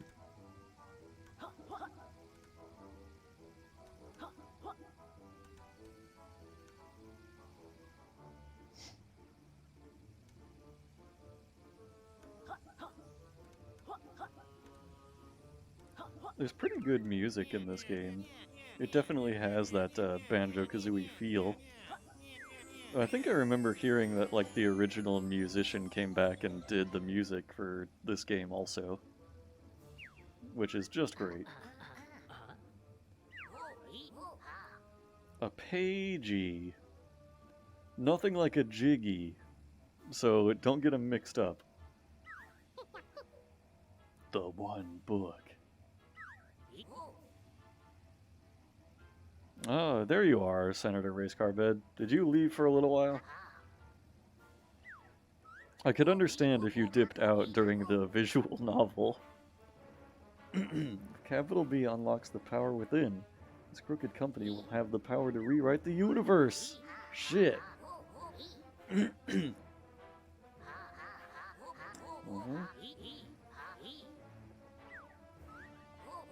Yeah, understandable. I probably would have also.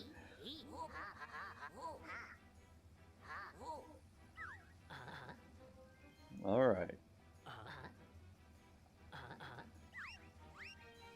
So it's once again sticking with the Banjo-Kazooie tradition that every single thing is alive and sentient.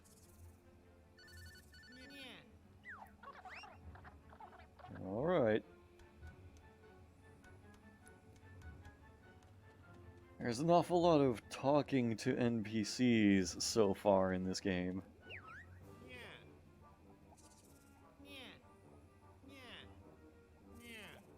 Alright.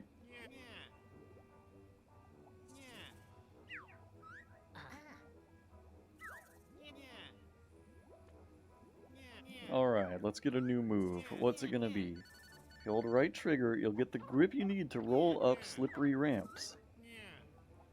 Alright. The longer you use this move, the more you'll drain your power bar. So roll wisely. Okay, instead of eating butterflies, you could collect them to refill your power bar. Try your new trouser patented manual on that nearby slippery ramp. That's like the British way to spell maneuver, right? That's not how I would spell maneuver. Maneuver.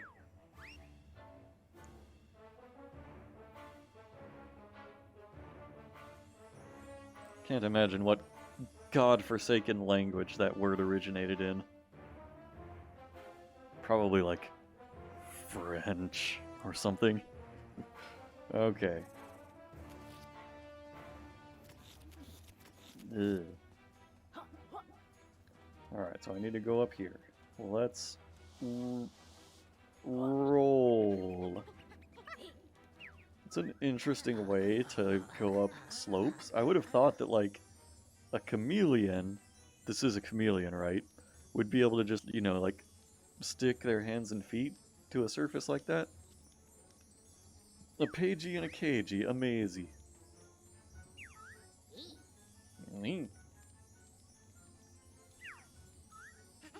How can we help?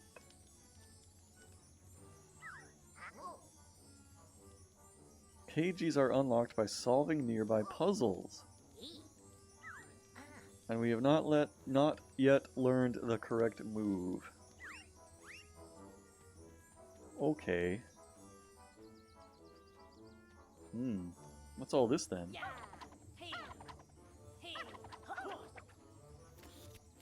This seems important. Like I probably need to rearrange these letters to say pagey. But whatever.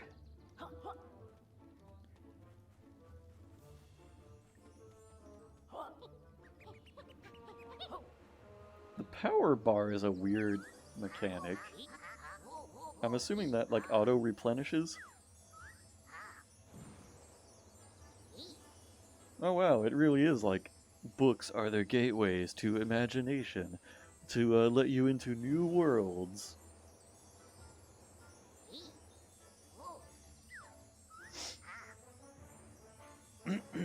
Alright.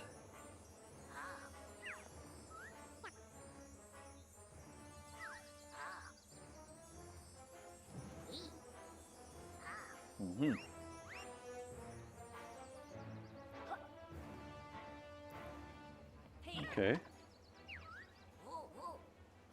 It will cost 1 pagey to unlock this world. Tribal stack tropics, yes.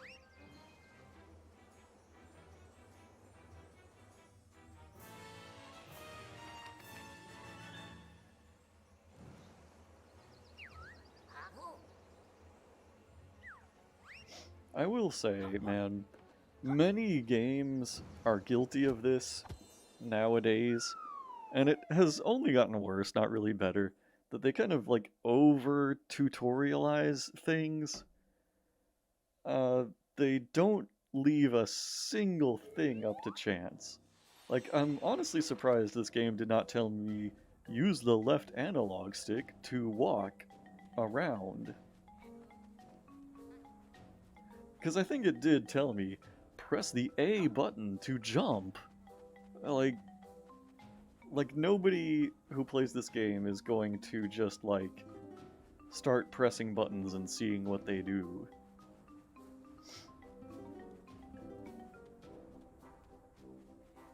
Like, I don't know. I want them to, you know, leave in a little of that sense of discovery. Found a book spook.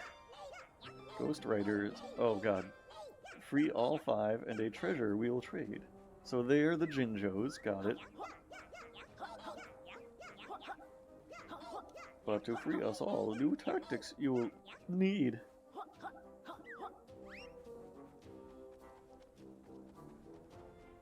Alright. Oh god.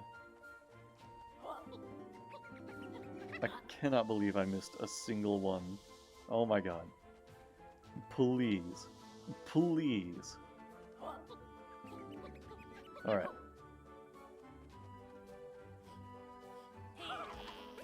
It's kind of funny also how like Banjo-Kazooie had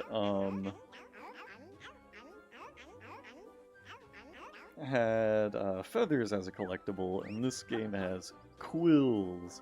They're completely different and original. Don't get them mixed up. I kind of get the desire to make the game theoretically completely accessible. Yeah. Like that, it makes sense. I mean, sometimes you have to assume that somebody playing your game has never played a video game in their life. But I think you also have to assume that, like, most people picking up a controller for the first time would be like, look at all these cool buttons, I'm gonna press all of them and see what happens with each one. So that you could figure out a simple thing like, okay, when I press this one, the cool green lizard jumps. When I wiggle this joystick around, the green lizard moves around. It's just... I don't know. It's all good if it's all skippable, is my philosophy. I remember seeing this, I saw a YouTube video get clickbaited at me recently. It got algorithmed at me. And the title was something like, why the Breath of the Wild of Great Plateau is the perfect tutorial area. Or why it's the greatest tutorial ever made in a video game. And I was just like, ew, no. Hard disagree. Like, the Great Plateau is the #1 thing that puts me off of starting a Breath of the Wild replay. Because I know the tutorial takes, like, at least a good hour to complete, and man, I don't want to do that. I do not want to, like, spend all of this time being re-walked through all of the mechanics that I already know.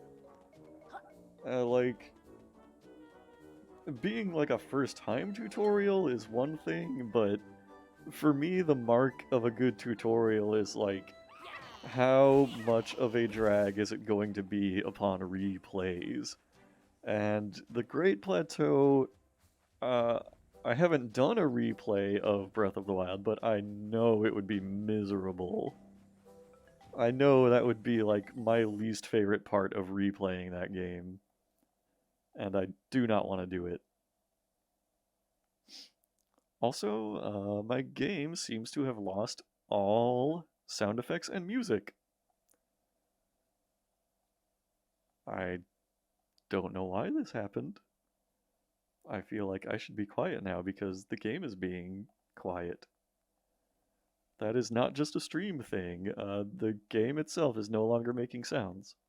I'm gonna take a bathroom break real quick, and I'm going to try and get the sound working when I come back. So let me do a quick BRB here in the middle of this game. I'll pause the timer there. And, oh, hold on. Let me put that on the screen there. Okay, and I will be right back.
Alright, I'm back.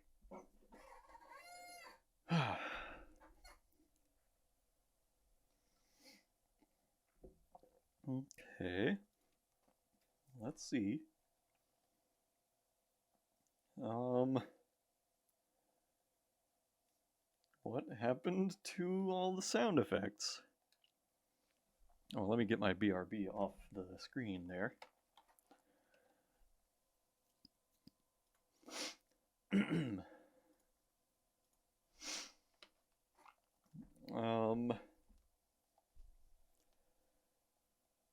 This is really bad. I wonder if this is a common glitch.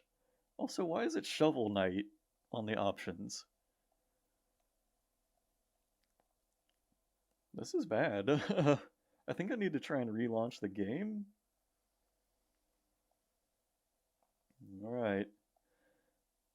I don't know where it's gonna drop me off next time I start the game up.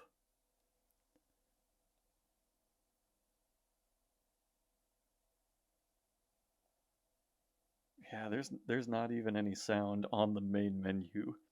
This is very bad. Wait, how do I leave the game?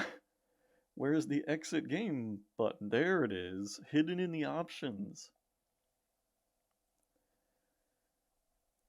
This is really bad. If the sound doesn't come back when I relaunch it, I'm probably gonna move on to something else. Because I'm like, yeah, it'll be playable. But at what cost? Shovel Knight is straight up in this game for some reason, huh? Yeah, you know, I remember I played, what was that game? Bloodstained Ritual of the Night recently? That, like, Metroidvania game by that one guy who worked on some of the original Castlevanias. And Shovel Knight was just randomly in that one as an enemy. That was interesting. Shovel Knight just randomly shows up in every game. And so, yeah, there are still no sounds. What the hell is this? I'll go into the game just to double check, but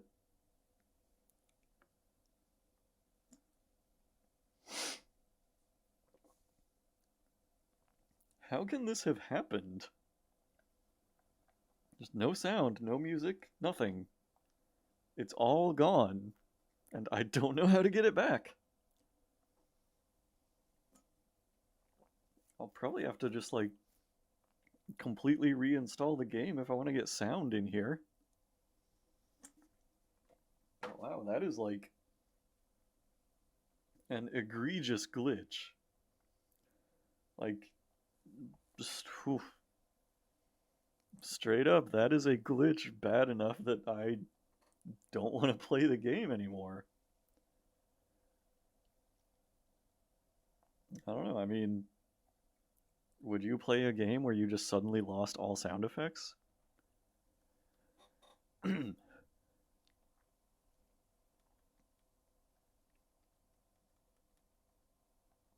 Alright, well, I feel like I barely played that one. It doesn't feel like 28 minutes have gone by with me playing that game. But I can't argue with the numbers. I mean, a large amount of it was cutscenes and tutorials. But I don't know. I might revisit that one again on my own time one day. But that's a pretty big problem. So I'm going to move on to the next one. Whew, and this is where it's going to get really interesting. Because Spooky Station, as I learned upon trying to install the games here, is not one game. It is, in fact, 9 completely separate independent games. And it's not even like you launch one program and you have 9 different games to pick from. It was 9 different RAR files to install. And I guess what I'm going to have to do is divide my 45 minutes 9 ways, which thankfully divides very cleanly into 5 minutes per game. That might be a little hard to stick to. I might give some extra time to various games, but I think this one's definitely going to be an interesting experience. So, in preparation for that, I will need to refresh my beverage.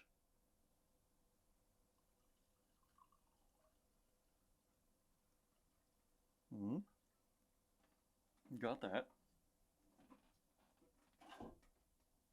Oh, but an interesting thing about this set of games is that one of them is apparently a sequel or tie-in with another game that I've played in a past Roulette. So that'll be interesting to see when we get to that. But anyway, game number 1 is called Cosmic Rain. And let's see if I can get that on the screen. All right. Do I want to play in PTBR or play in English? I will play in English. Oh, hold up now. Are there no sound effects in this game either? Are there no sound effects in anything that I'm launching? Oh shit. This could be a problem. Yeah. Okay, so I think something has happened and I no longer have any sound effects in anything for some reason.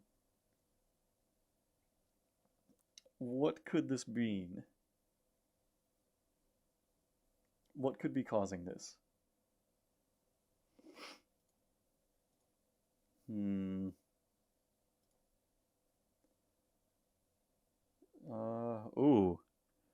This is weird. I just opened up my volume mixer and my speakers are like frozen.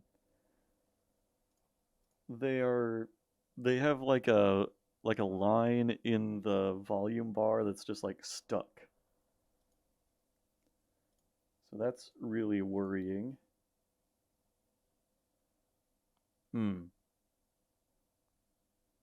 Okay. This is weird. It's weird that my speakers would go out, but my microphone is still fine. I might need to like I don't know what I need to do to fix this. I might try and just like go offline for a minute and see if it fixes itself if I close and relaunch OBS, maybe? Like worst case scenario, I might have to reboot my computer entirely. But oh man, I think I'm just gonna have to stop for a minute and try to come right back. So don't go anywhere. I will be coming back, hopefully with fixed sound. I have no idea why this might have happened, but at least I know it's not Ukulele's fault. Probably. Alright, I will be right back. Hang tight. Okay, I think I am back. This is going to be a really big pain because when I'm done with this stream, I'm gonna have to go and like splice the two clips together and combine them into one video file, which is gonna take a long ass time to render, and it's gonna be of great inconvenience to me. But you know what? I am willing to put in the work. I haven't even gone and like reopened everything since I've rebooted here. Oh, and look at that, my camera settings changed and everything. I can't believe this. Let's see, we're gonna zoom in some. Whoa. Whoa. Whoa. Okay. Something a little more reasonable there. I'll do this. Do some of this.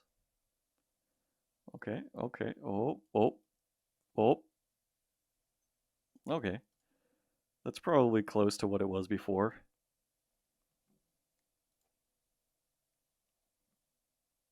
Let's see, I need to open up the lineup. And, oh, it doesn't have the lines drawn in it. So I will have to correct that. Ah, God. It changed into this horrible color again.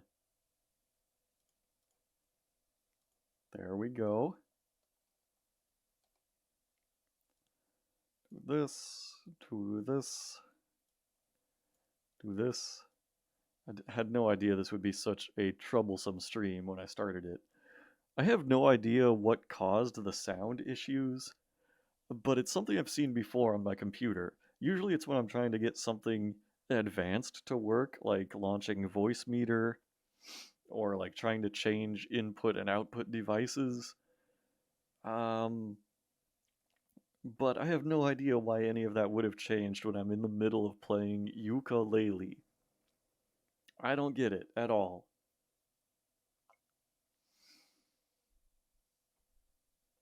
But anyway,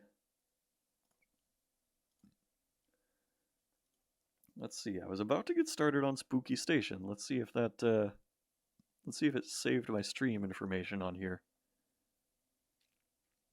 Okay, yep, that's still up. That's still up. Do I still have Senator Racecar Bed with me? Again, it would be totally understandable if you dipped. Alright, let's see if I can launch the first game. Let's see if I can launch Cosmic Rain. And if I have sound effects. Please make sounds. Yeah, there's sound. Alright. So I'm going to give every game roughly 5 minutes. That's much shorter than a game usually gets, but you know, when I have 9 games to get through in 45 minutes, I have to do that. Alright, the Great Blobmancer Witch Festival. You know what that means? You must put the pen and papers aside and start to show me what you learned in this year of studies. If you complete all the lessons in this cosmic rain, you will become a great blobmancer. But remember, when the clouds cover the moon, the cosmic rain will end. So will your lessons, so you better be quick. Your first lesson is very simple. Take a red blob and simply drop it in the cauldron. Just press the J or circle to pick up and drop, and move using the D-pad. Ah. Well, I don't have a red blob here. There's a red blob. Uh-huh. Cool. I win. Alright, can you do the same, but with the red and green blobs? Remember, you have to do it in order or the spell will reject it.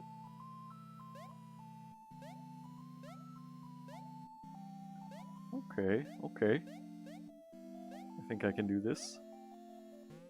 Red. Green. Can I carry them at the same time? Maybe not. Here's a red. Here's a green.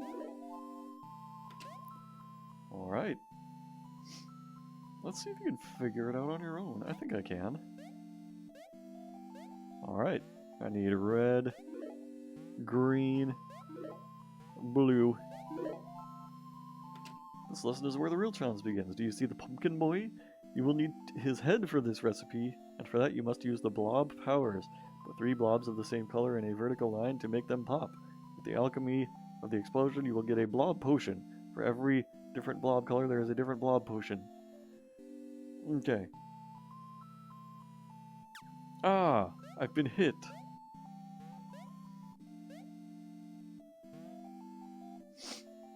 Okay.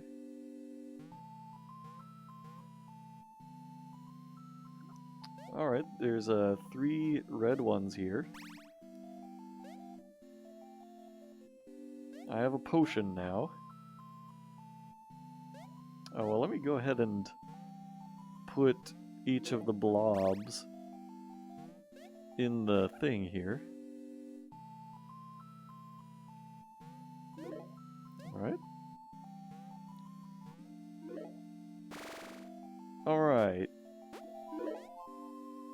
Good deal.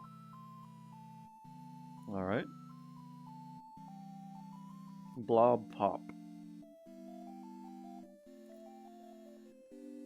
Alright, cool, cool.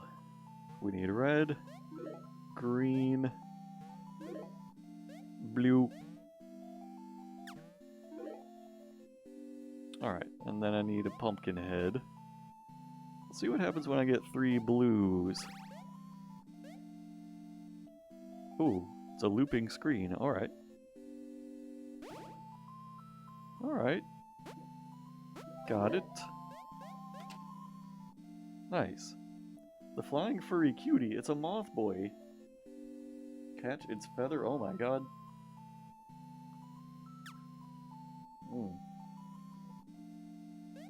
Oh, you're back, Senator Racecar Bed. Nice. Ah.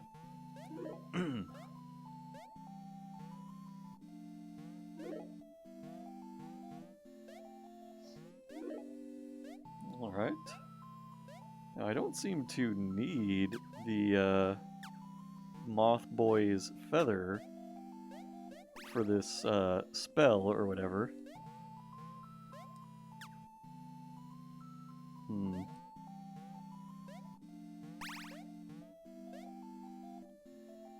Let's see. What would happen if I do this? Oh, yeah, I totally don't need this. I just need the pumpkin boy's head. Got it. Oh, now I do need the feather. Alright, alright. Purple blobs are too heavy to move. Get rid of them by popping any kind of blob close to them. Oh my. Okay. Got it. That didn't work. Well, what the heck? What did I do wrong?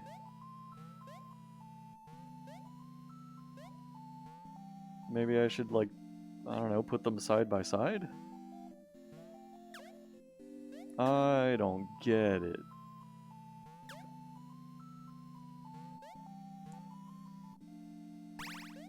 Oh, alright. Got it.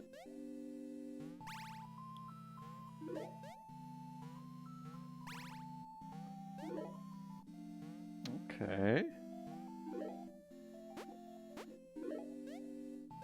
Alright, this game's a little janky, but I think I'm basically getting it here.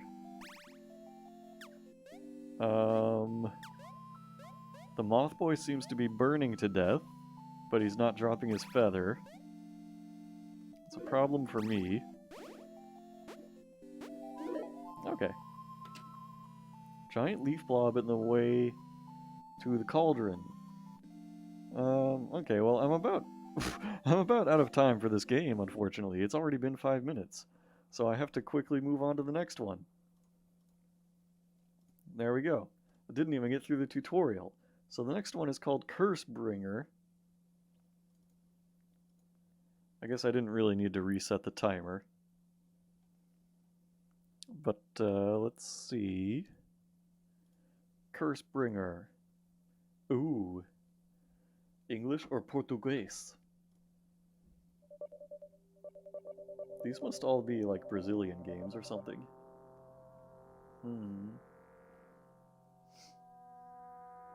L1 to close the game. Alright.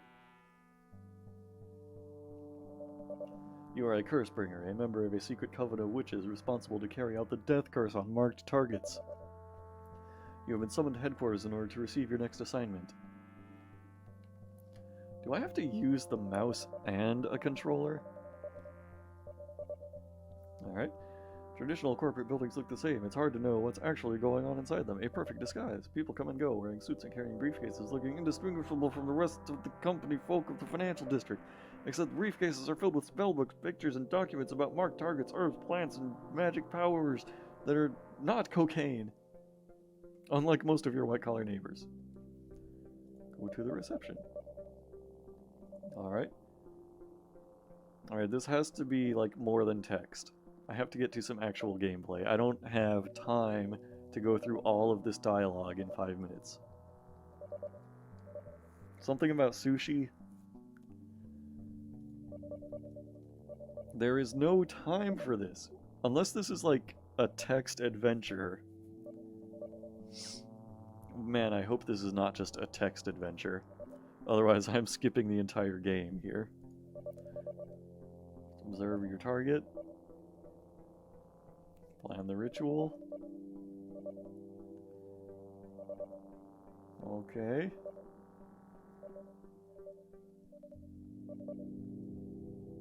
Begin the mission. Let's go.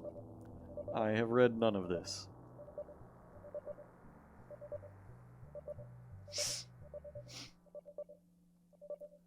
I'm actually really concerned now that I have stumbled my way into a text adventure. And there's gonna be, like, no actual graphics or gameplay in this.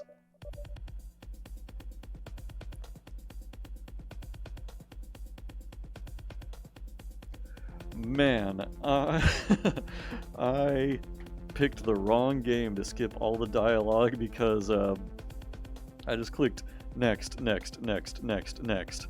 And now my options are steal the internet celebrity's tongue or steal the politician's tongue. And I have no idea how I got here. Last I remember we were talking about sushi with a receptionist. But man, what a jam.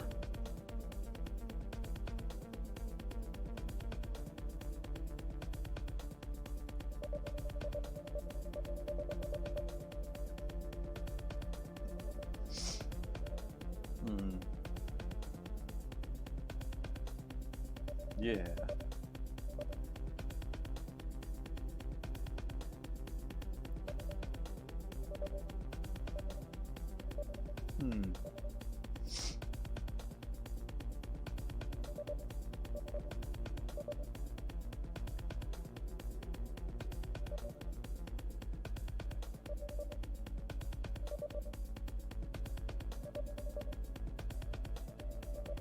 Yeah, I'm gathering that this really is a text adventure. Well, that was close. You know, this might have been a really good game, but then I accidentally skipped all of the text, thinking that I was just skipping a tutorial setup for the real game. Little did I know, the real game was right in front of me the whole time. The real game was the friends we made along the way.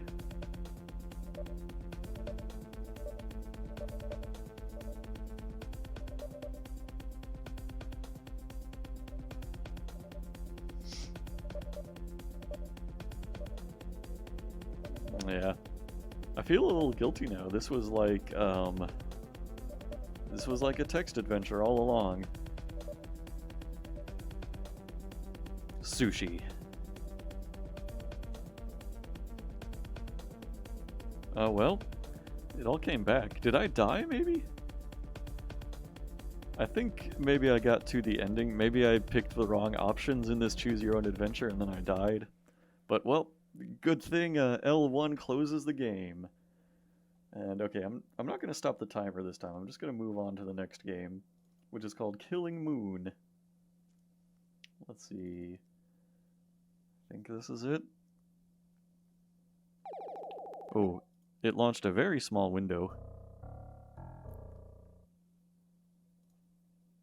Okay. Oh, it's not showing up, is it?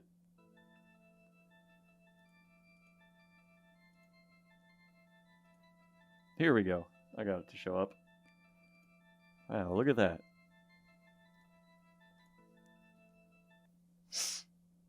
Alright. So around the 10-minute mark, I'll try to be done with this one.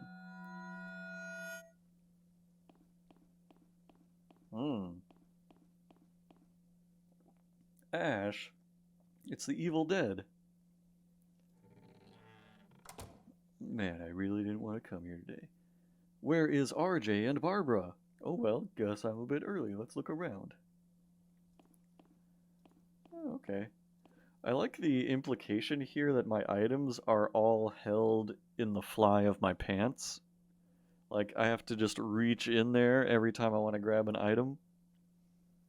Ever played the text assist? I have not, but funny coincidence, I think it is on my list.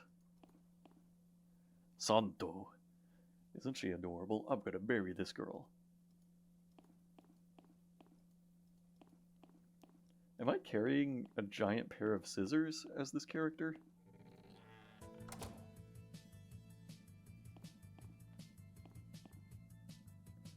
Bob Silencioso.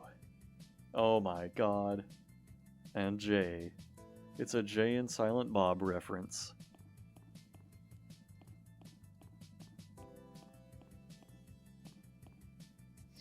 Kyo. I was told there would be cake. Who's this over here? Is this Saint Seiya? It's Thace. I feel a bad vibe in this party, doll face.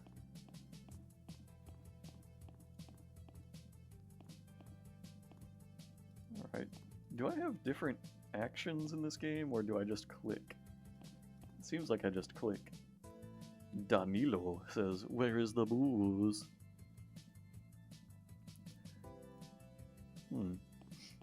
Yeah, I'm 99% sure I own the text assist. I think I acquired it for free at some point down the line. Donnie Kelly says, "Whatever." Ellen Scott, I heard someone had hidden booze in the bathroom. Jack A. Danny Kubrick. Cool.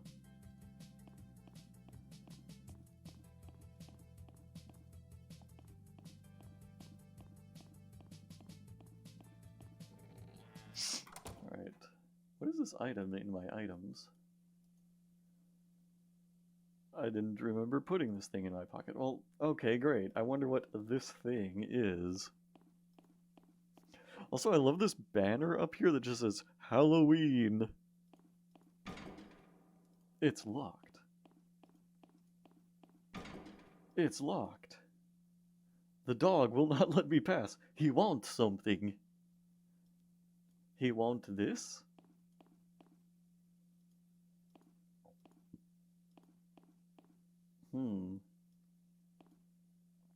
Oh, I don't know what he want.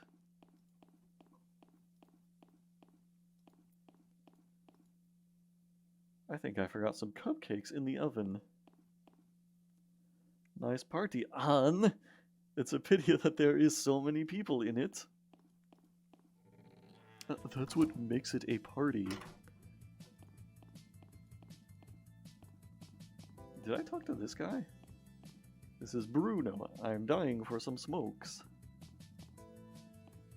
Oh, I can go in the boys' room here.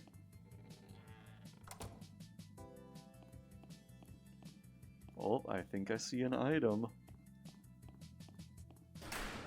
Oh god, that noise. It was so loud. There seems to be something else here, but I can't reach it. Just reach into the toilet! Oh, come on, like you've never grabbed something out of the toilet. Oh wait, I just realized. I thought at first I was carrying a giant pair of scissors, but I think it's a bunny head. Maybe this is like a Donnie Darko Frank the Bunny costume. That'd be another cool reference. Some vodka, groovy. Well, what am I gonna do with the vodka?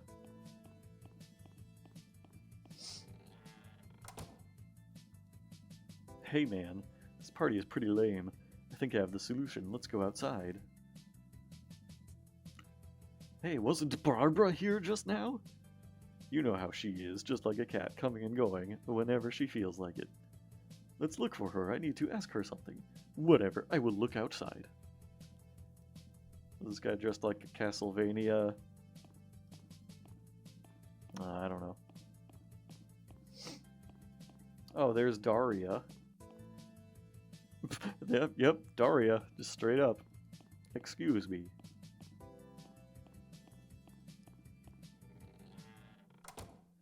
Alright. Now I can go this way. Alright, what's all this then? Angela Balaguero, ¿qué se pasa? Pablo del Toro, yo no lo sé. I guess they forgot to translate that dialogue out of Brazilian. It doesn't have a doorknob. Oh god, I've hit the time limit on this game already. Hold on.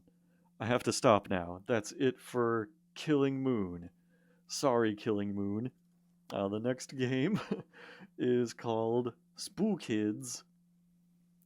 I'll have to stop this one after 17 minutes. Okay, hold on. Spookids. Let's see if it shows up. There's no gamepad options, apparently. Also, I don't think it's capturing. We try a window here. There we go. So it's Shift to pause, Z, X, and C are my controls. C key is continue. Spookids. Let's go. Ooh. Nice. Trickster Tom, Sinister Sarah, Sawyer Squashworth, and Vicious Vicky. Okay. I think I like this one the best. Alright. Town of Treats. Oh, this is interesting. Ooh, okay. Oh good, I picked the character with a speedrunning ability. Boom. Boom.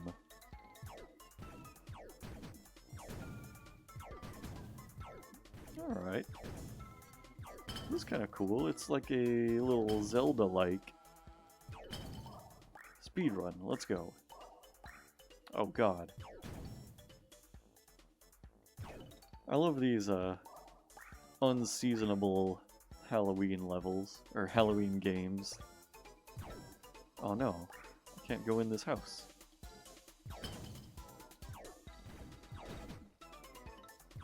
I think Halloween might be my favorite holiday. Just because, like, I love watching horror movies, and Halloween is the kind of season where I can make people watch horror movies with me.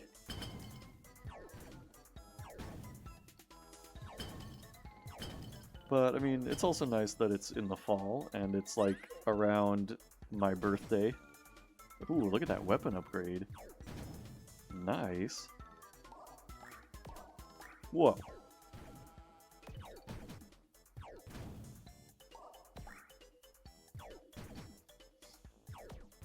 It's interesting. So this is, like, the second game tonight where there's just straight up an old-fashioned scoring mechanic. Oh, another weapon upgrade. Cool. This one and 20 Minute Metropolis are both games where you just, like, try to get as many points as you can.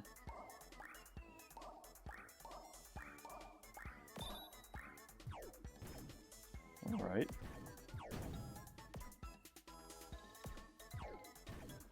Tetsuo the Iron Man and House. Oh, I missed the last message. Ah. Alright, I was fortunate enough to see some really insane and memorable Japanese horror movies lately. Okay. You know, I tried to get my roommates to watch House this past Halloween, and, like, nobody was into it. Thankfully, like, we didn't actually, like, start the movie and make me have to, like, sit there while everybody else is, like, totally not into the movie and I am. But I don't know, I really wanted to watch it. Like, we ended up just not watching the movie at all, like, not even starting it, and just, like, watching nothing. But I've wanted to see House for a long time. It seems amazing. What am I supposed to do about this guy? Oh, jump up, maybe? There we go. And I've definitely heard of Tetsuo the Iron Man. all I know about it is um, purported to have really good practical effects in it, and I love that. Like, I am kind of the opinion that horror movie effects kind of peaked in the 80s, because like even after like 30 years going by, I feel like we have not reached the point with CGI that we were at with practical effects in the 80s. Just, there's something inherently fake looking about CGI, where it's like, you know, even if something kind of looked fake with practical effects, it was still a physical object that was there. Yes, I am a The Thing fan, absolutely. Um, if you are like me and you like practical effects, I would recommend a movie called Society. Um, I can't give away too much about it. Like, in premise, it's like a very generic, like, satanic cult kind of movie. But they got an effects artist by the name of Screamin' Mad George to work on the movie. And if it hadn't been for him, this movie would have been completely forgotten. But he contributed this finale to the movie that is honestly one of the most amazing displays of practical effects that I've ever seen in my life. And like, it was literally jaw-dropping. Basically, like, it was about the most insane thing you can do with practical effects. I will say, like, well, like the most insane thing with practical effects that you could fit in a single room. Basically, nothing can prepare you for the ending of Society. That movie, it's completely off the wall. Like I've said, I've never seen anything like it. And it's kind of worth sitting through the rest of the movie, which is kind of boring, just to get to that absolute mind-blowing finale. I said it was jaw-dropping, and I meant that literally. Like, when I saw it happening, I just sat there just like, my mind was blown. So, that is my recommendation to anybody that likes practical effects. I've also definitely gone over time on this game. So, unfortunately, I need to stop it. Ah, yeah. Back to title screen. This is a cool game. Out of, you know, like 5-minute sittings, this one is probably my favorite so far.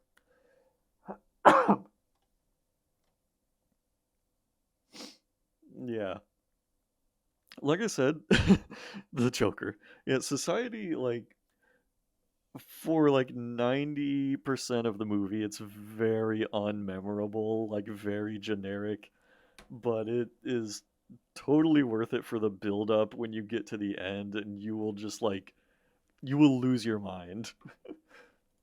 I cannot even begin to describe it, nor would I want to, just for the sake of spoilers. Alright.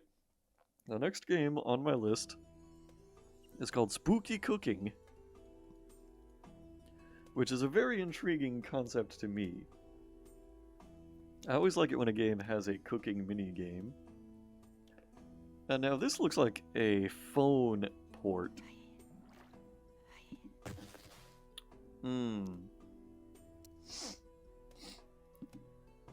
Okay, I'm seeing how this works. I think you're supposed to just shoot pumpkins into the cauldron and not hit anything else. Yeah. Oh. Well, this is nothing like real cooking. I'm disappointed. Yeah, it's just a single button. And you just try to get as many pumpkins into the cauldron as you can. I get it. Yeah. Yeah. Imagine, though, if I had put this game on the list as, like, one of the main entries, and, like, oh god. Imagine if I was going to, like, pretend I was gonna dedicate 45 minutes to this game. Woof. Why did the screen turn gray? Oh, well, whatever. But speaking of society, speaking of the effects artist Screamin' Mad George, this game is like at least an excuse for me to talk about something like that. Wow, look at that. I got a star upgrade, so now I can just shoot the pumpkins in. So Screamin' Mad George is a Japanese effects artist. He has worked on, like, too few movies, I would argue. And I don't really know what happened to him. He just kind of dropped off the radar after a while. He has directed one movie, as far as I know. He's worked on a lot of, like, music videos. But he's an amazing, like, practical effects artist. With a really cool name, I must add. And I think the only movie he directed was called The Guyver. And it was based on a manga.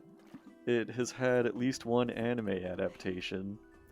It was kind of a generic sort of like Sentai-esque hero, like a guy who comes into contact with an alien being and gets the ability to transform into...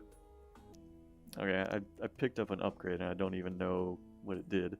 But yeah, he gets the ability to transform into like a cybernetically enhanced super guy and fight monsters and aliens and all that. But anyway, Screamin' Mad George directed the live-action movie The Guyver. And this game is dog water. I've never heard a thing described as dog water before, but I get it, yeah. Yeah, so he directed The Guyver. And I have to say, like, the movie got very bad reviews overall, but part of me appreciates it because the practical effects in it were definitely really great. They were, like, pretty much top-notch. They just, like, weren't directed that well, if I'm honest. Because a lot of it was, like, these characters in, like, big rubber suits like Power Rangers villains. They straight up look like Power Rangers villains, and they are, like, comical like Power Rangers villains. But, I mean, like, if you look at the costumes just straight up, they're very well-made costumes. It's just, like, usually in, like, a horror movie or something that's going to have a lot of these effects, these monsters are going to be usually kind of, like, obscured in shadows, or, like, only briefly seen for, like, a couple of seconds here and there.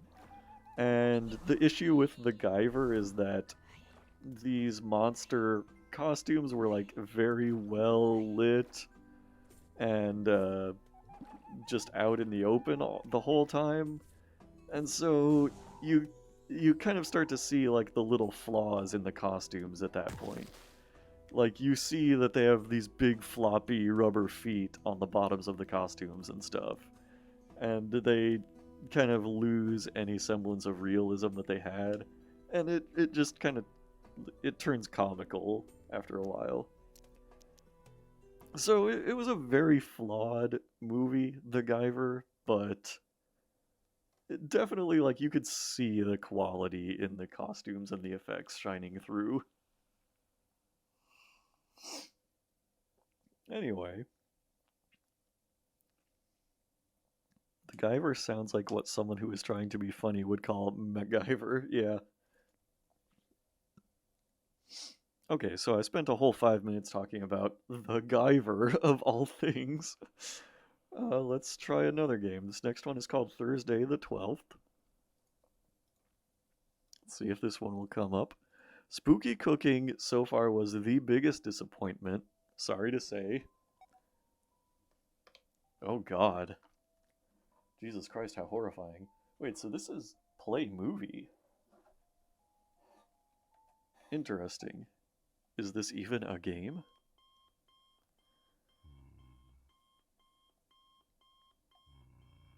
Use the right analog. Oh. X button to use. B button to inspect. Oh. Use. Ooh. Okay. Left analog to walk. I should press start to check my list. Oh, achievables. Okay. Is that the G-Man? I have been asleep for a very long time. Ha ha ha. All work and no play, and I still don't own a console. All work and no something something.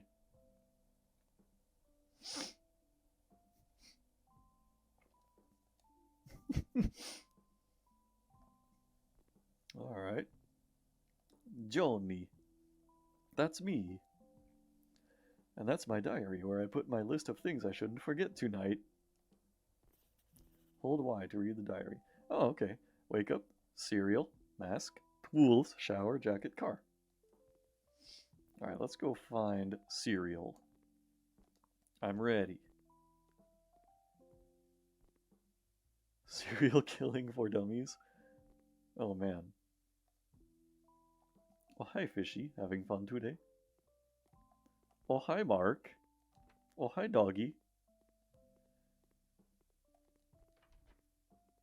Well, there's not going to be any cereal in here. This is ridiculous.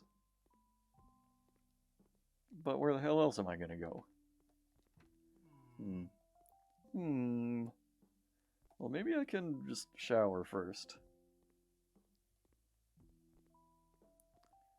Oh, look at that. I walked right in. Oh, yeah. Showering. Here we go. When you're in the shower, do you stand facing the faucet or standing with your back to the faucet? I feel like in movies and TV and everything, I see people standing with their face in the faucet.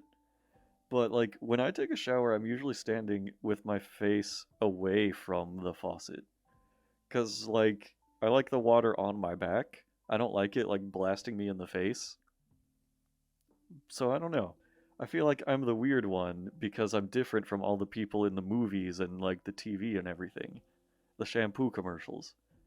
Yeah, I mean, you have to go back and forth to some extent, because, like, you have to clean your front.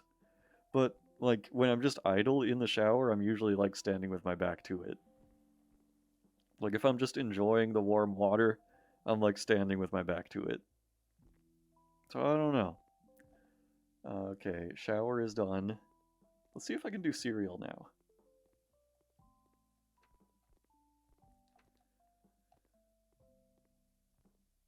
When you say like a roly-poly, do you mean like you curl up in a ball at the bottom of the shower and like roll back and forth? What else is there? Jacket, mask, car, tools.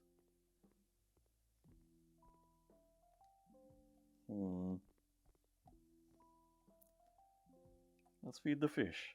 Oh, the fish is dead. Whoops. Oh, okay.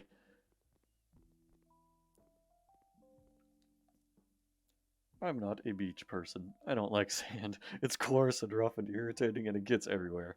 I like this game so far. This one's my favorite, I think. This one might be better than the Zelda clone.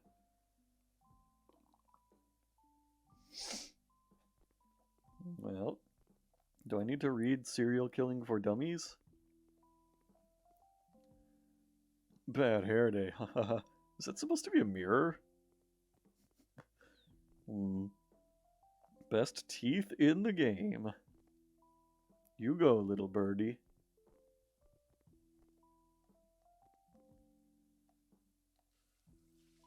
Look at those amazing water effects. Ah. Dear God. It's beautiful. Got my nice bottle of ketchup next to the bathroom sink, as one does. My nice, perfectly square toilet. Dirt.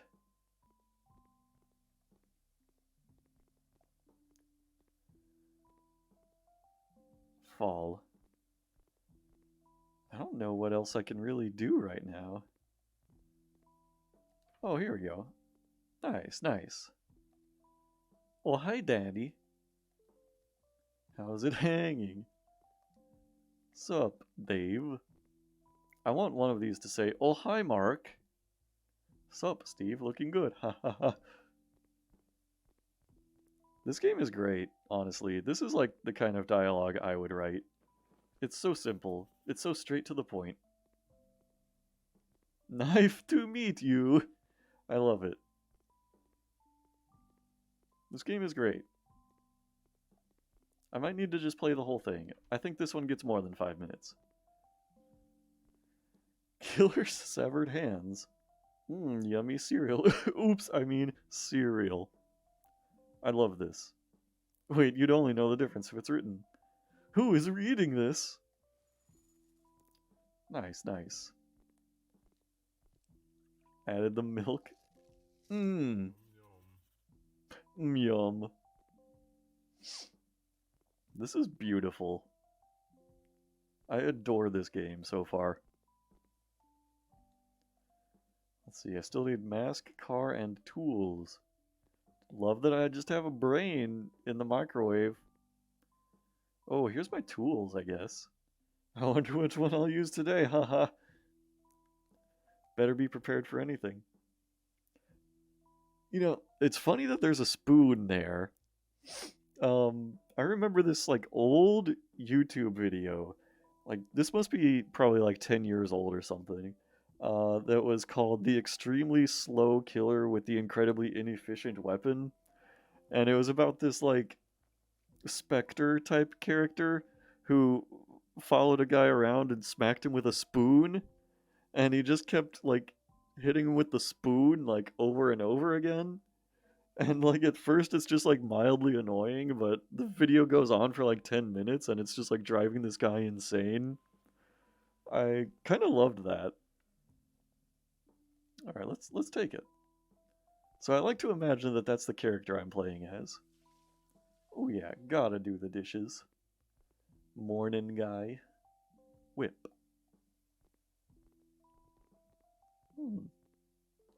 What do we got in here? A nice steak.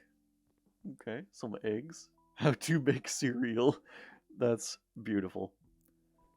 What is this, like, measuring cup inside the door?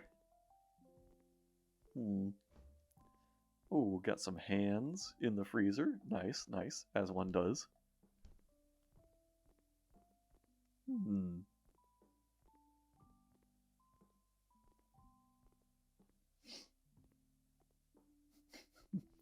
I love that there are these, like, clasps at the ends of the tables with the saw blade. That's great. What have we here? Oh, hello. Suspect. Oh, haha, it's me. I'm on the TV. This is great.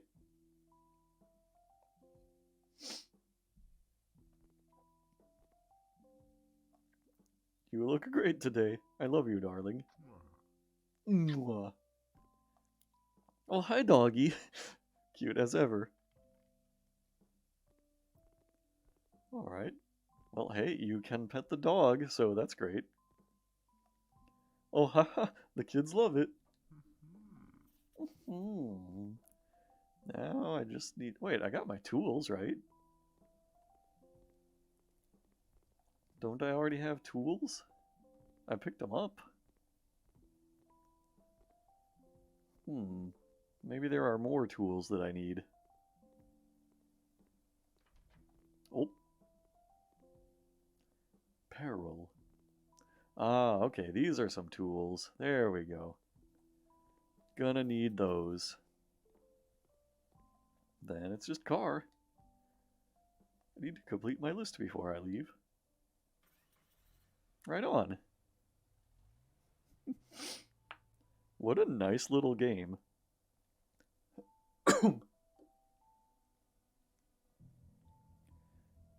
Beautiful. That's just great.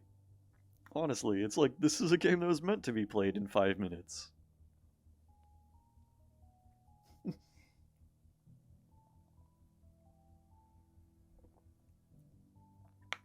That's so nice, you know? It's like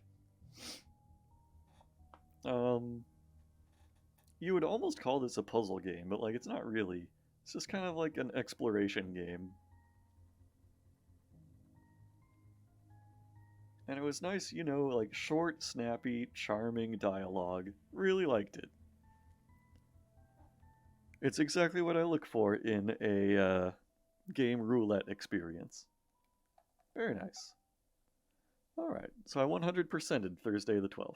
We got 3 more games to go in Spooky Station. Alright, this one is called Tiny Sarah.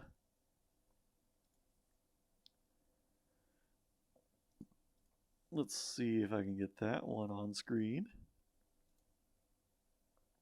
Maybe. Maybe not. Okay. Apparently it's not called Tiny Sarah, it's called Wishing Sarah.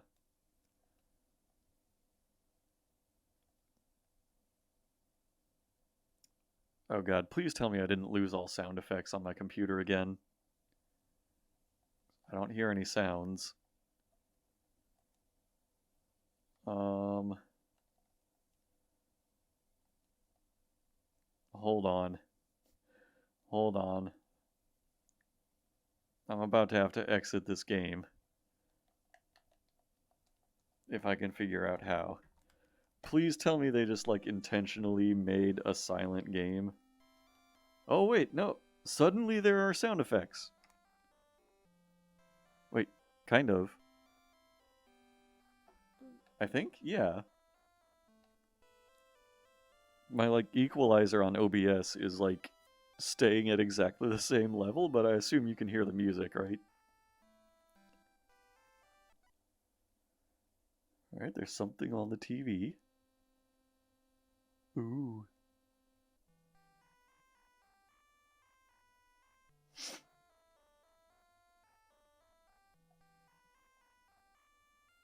Yeah. Okay, so there is sound. I'll take it.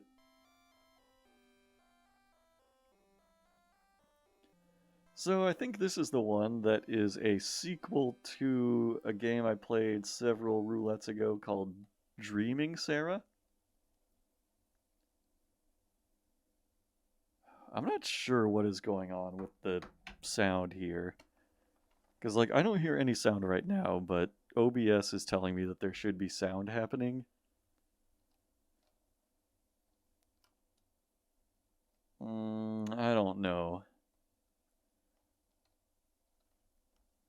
I'm not sure what's going on here. Okay, well, there's music playing at this point. Hi, Miss Sarah. How are you feeling today? Better? Can you believe I lost a quarter when I was cleaning up your room? Talk about bad luck. Ugh, I'm not feeling well. Is this a hospital that we're in? Cool, did you know? Feral pigeons are the same species as pigeons bred to race, and some racers have sold for more than $300,000 a bird. Alright. Would you like to save your game? Sure.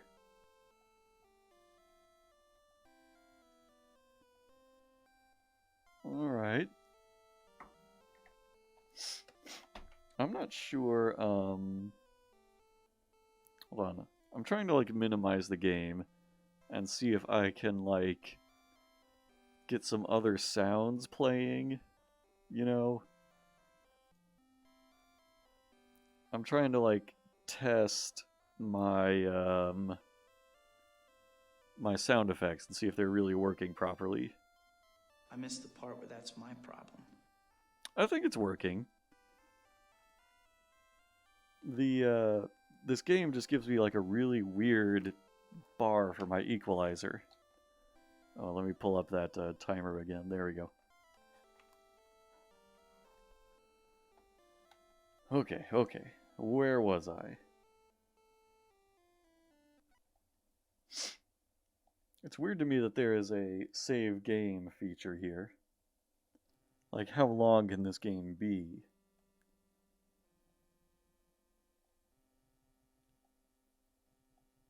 Apparently, I'm not ready to leave yet.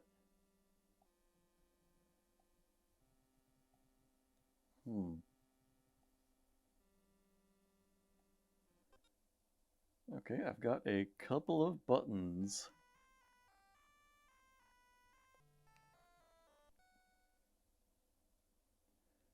Oh, I bet I need to use the buttons for this elevator. Oh, definitely the basement.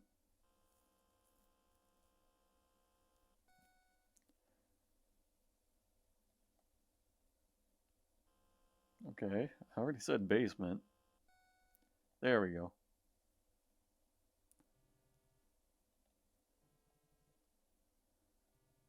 Alright.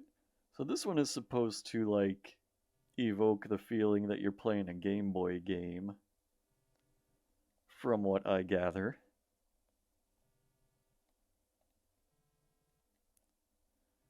I found a key. You took shiny. Uh-oh. Is that a problem? What if I just talk to this guy? I guess I can't. Alright. Well, I guess that's not a problem then. The sound is just like coming and going, though. Like, I don't hear anything at this point. Well, now I do. And now I don't. Oh man, I think this is a puzzle, and I've already failed. Here we go.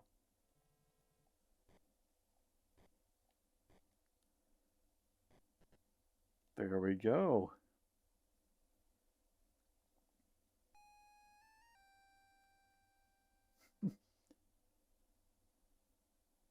Alright.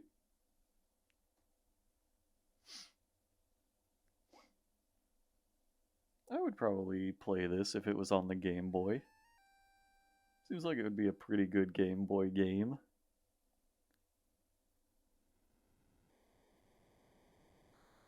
Oh no. Am I fucking dead now?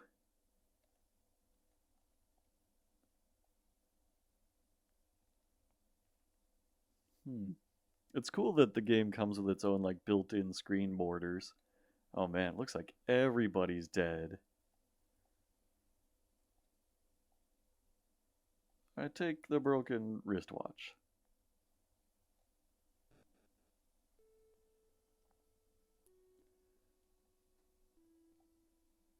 Okay.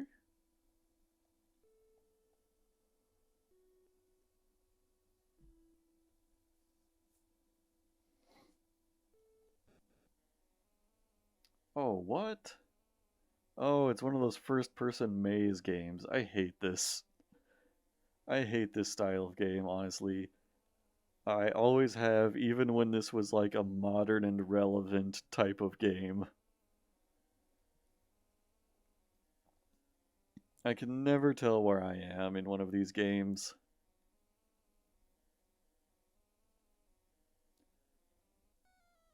Oh. Ooh. That's a cool screen border. It's like an actual photograph of a town. That's crazy.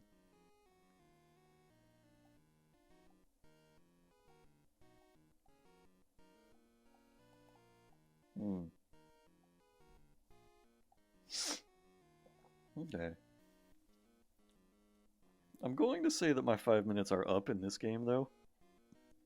So I'm going to try and exit, if the game will allow me. Okay, I just Alt F4'd it. Okay. Now let's see.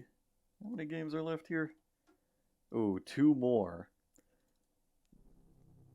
This next one is called Tower of 100 Floors. I get the feeling I will not be playing all 100 in this sitting. Oh, here we go. It's actually showing up. But soon they would experience chaos. As the prophecies once told, there stood the tower, filled with enough demons to destroy the whole town. There's no way I have time for all this story material. It's not letting me skip. There we go. Let's go. Okay. Ooh. Oh my god. Oh no! Hello, I'm your bunny guide. I have some hints for you. Roll using space. You can grab 2 guns. Mouse middle throws bombs. And that is all. Oh, okay. So this is not meant to be played with a controller, I don't think. Oh god. I did not press mouse middle. Wow. Alright, let's go. Shit. Oh, I didn't mean to throw that. Whoops. Whew.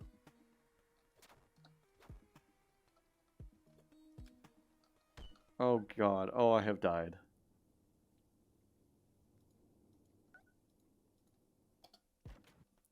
I honestly can't tell if this game wants me to use the mouse or the keyboard.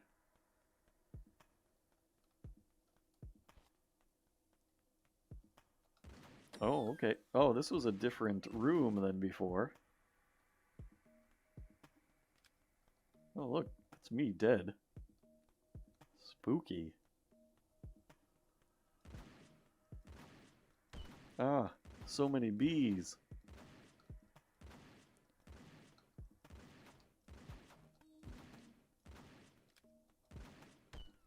Oh, this game is hard.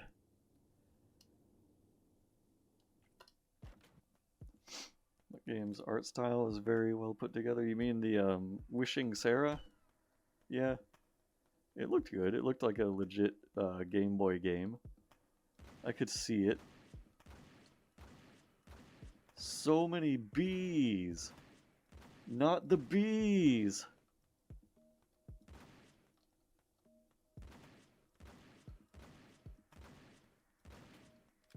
Woo. Alright, I think I have survived 1 room. Oh, what's all this? A sword?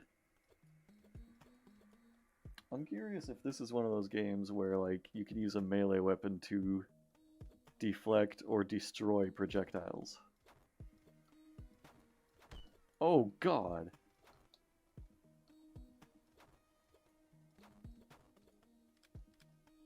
Alright.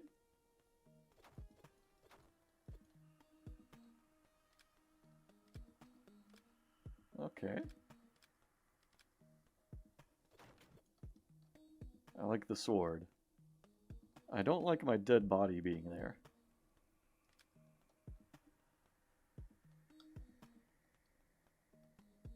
Okay, I've been in this room before.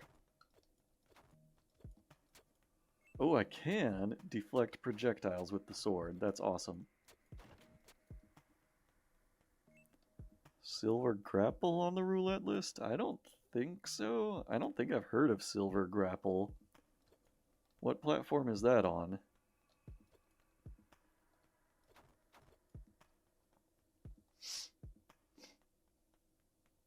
Ah. Ah.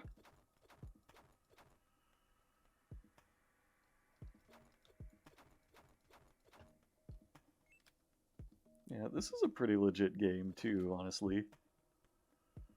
Like, as far as the actual gameplay goes, this is probably my favorite one so far. Oh god, when did I pause the timer? What is this? I don't remember doing that. Oh, I didn't actually. Okay. It's actually been running in the background this whole time. It just jumped ahead by about 5 minutes. Whoa, these guys throw bombs.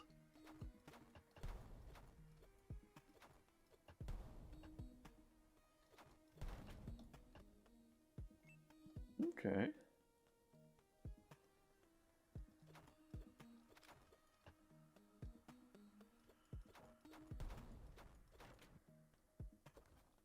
Ooh, that's a rocket launcher.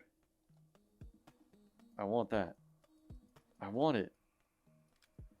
Nice. Gotta try this out.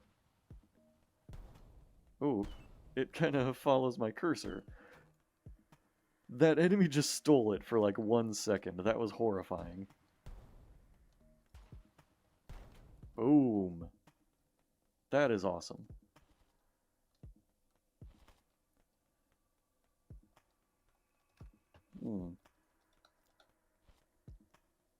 Yeah, a lot of the games on my list are those itch.io games.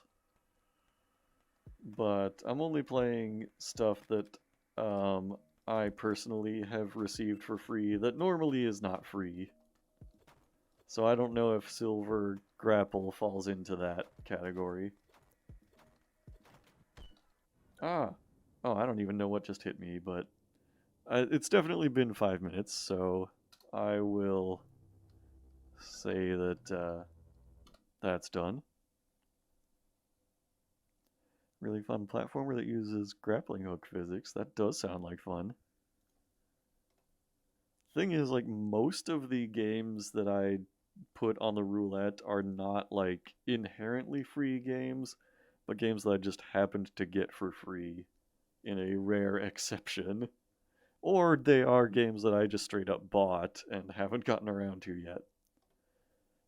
So it looks like we're on the last game here.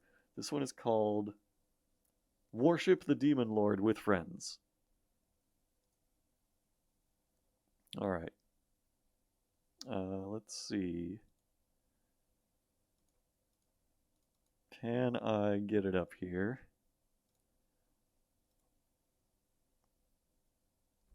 Yep. So tonight I have learned that the Brazilian language is abbreviated to PTBR. I've never known that before tonight, and now I've seen it like 5 times. Ooh. Oh shit. So that's the Demon Lord. I am already terrified. Oh my god.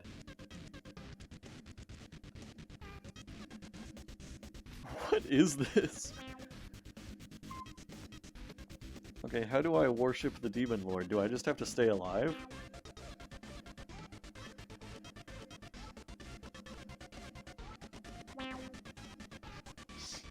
I don't understand it. Am I supposed to dodge these flames?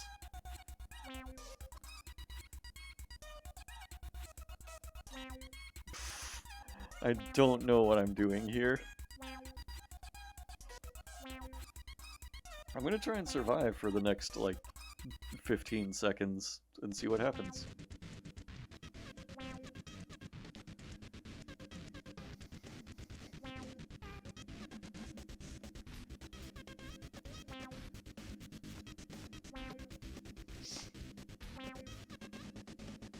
Okay.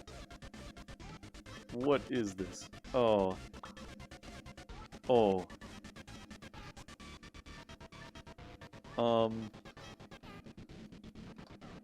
I think we died. Huh. This is something. 3, 2, 1. Okay. Cool. Okay, this is definitely the jankiest game in the collection. Alright, I touched a skull, so I'm out of the game again.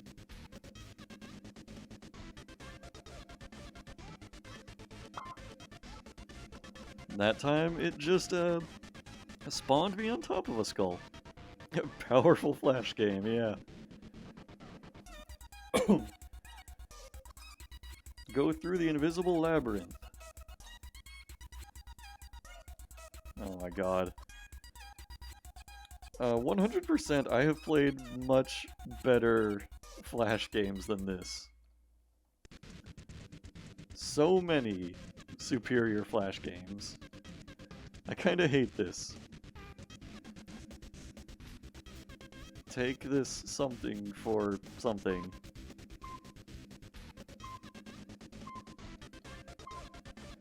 God, and the music is not helping.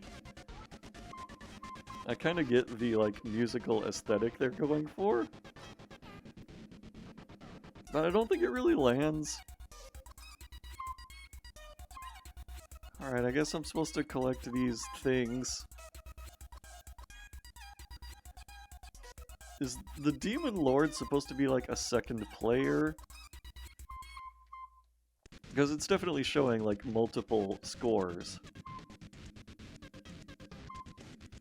What is this? What is this absolute mess?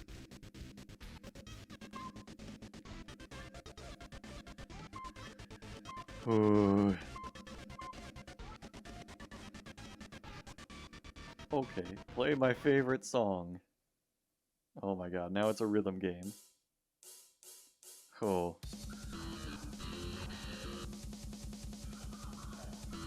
Beautiful. Ah. These wondrous melodic symphonic tones. Truly the most beautiful song I have heard in my life. Absolutely gorgeous. I love Friday Night Funkin'. Yep. What happens if I, like, miss my cues? Oh, nothing. I can actually just hold the button down and then it just does it as soon as the thing touches the thing. Oh god, what is this now? Oh, okay.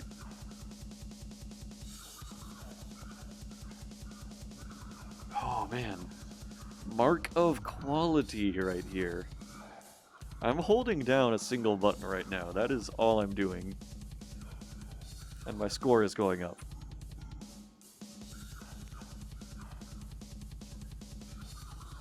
Okay. So I've learned if I press the up arrow, that kind of... Oh, Pito Toka wins. Yeah, so pressing the up arrow was controlling the other one at the end. Alright. I dare say I have finished this game. And that would be the last one for the night. Alright. So that was Spooky Station.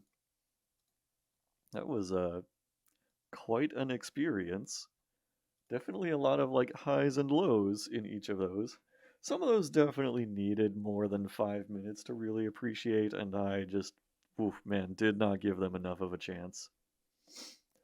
But hey, now that that's all done, it's time for everybody's favorite moment of the night. We are going to spin the wheel for next time and figure out what the next games are going to be. First of all, SteamWorld Heist is going to be game number 1 for next time, since I did not need to resort to a backup game this time. Alright, so there's that. And let me find my game list here. Let's see, get the timer off the screen. And let's find my wheel. Okay. Alright, now Senator Racecar Bed, I don't remember if it was you or somebody else who was here last time. It might have been Emrun, who got into a big argument with Mr. Wankman about the nature of the randomness of my wheel spins. But I'll explain the premise here. I think it was somebody else. But anyway, I have over 300 games here. Let me pull up the wheel. Couldn't be Meeples. Yeah, I think it was Emrun. Anyway, I have 337 names here. And since this is, an unreadable wheel, what I've decided to do instead is shuffle these names a few times. Gonna go a few shuffles. Shuffles. I'm sure one is plenty, but doing a few. And then I'm gonna cut that shuffled list down to 50 names. Alright, so that's 97. Mr. Wankman had the misguided argument that trimming this down to 50 names meant that it is no longer true randomness. And I disagree. Because anytime I do the wheel spins, any group of 50 games has the same equal opportunity to be put into the list. This is just so that you can actually read the names that are here and kind of have that sense of anticipation of like, oh, it might land on this game that I know, or this game that is horrible, this game that is great. Anyway, SteamWorld Heist is going to be the first game for next time, which I kind of look forward to because I've already done SteamWorld Dig on a previous stream, and I own like every game in the SteamWorld franchise. And so far, that's the only one I've played, so I'll be looking forward to those. But the second game, we're gonna spin the wheel to find what it is.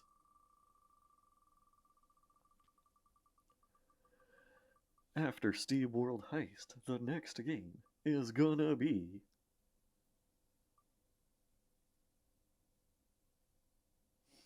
Helium Rain. It is a game I have never heard of. Let's add that to the list here. Helium Rain.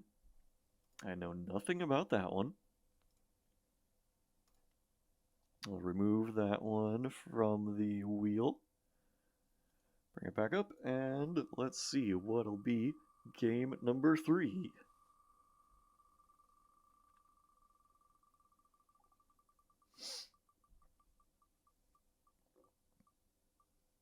Wheel of Kusoge. You got it. Elephant in the Room. Okay. I'm also entirely unfamiliar with that one.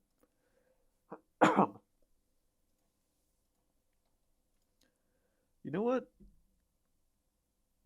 I didn't play any puzzle games this time. I'm surprised. Usually there'll be at least one puzzle game in every batch. Anyway, what was this called? Elephant in the Room. Oh, hold on. Also, I have formulated a theory about that recently. I think there is usually like an overwhelming number of puzzle games in the game Roulette because the way I see it, like puzzle games are probably among some of the easier ones to make a lot of the time, but it's hard to like sell somebody on a puzzle game.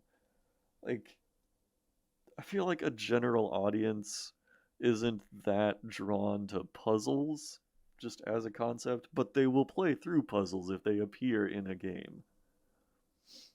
So I feel like that's probably why a lot of puzzle games end up in bundles and giveaways.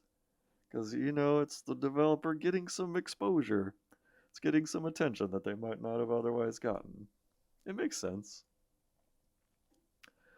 For the record, I do enjoy a good puzzle game. I don't think they're terrible. But it's also not a genre that I really seek out. Which is probably why a lot of the unplayed games on here are puzzle games. Anyway, let's just figure out what game number 4 is going to be.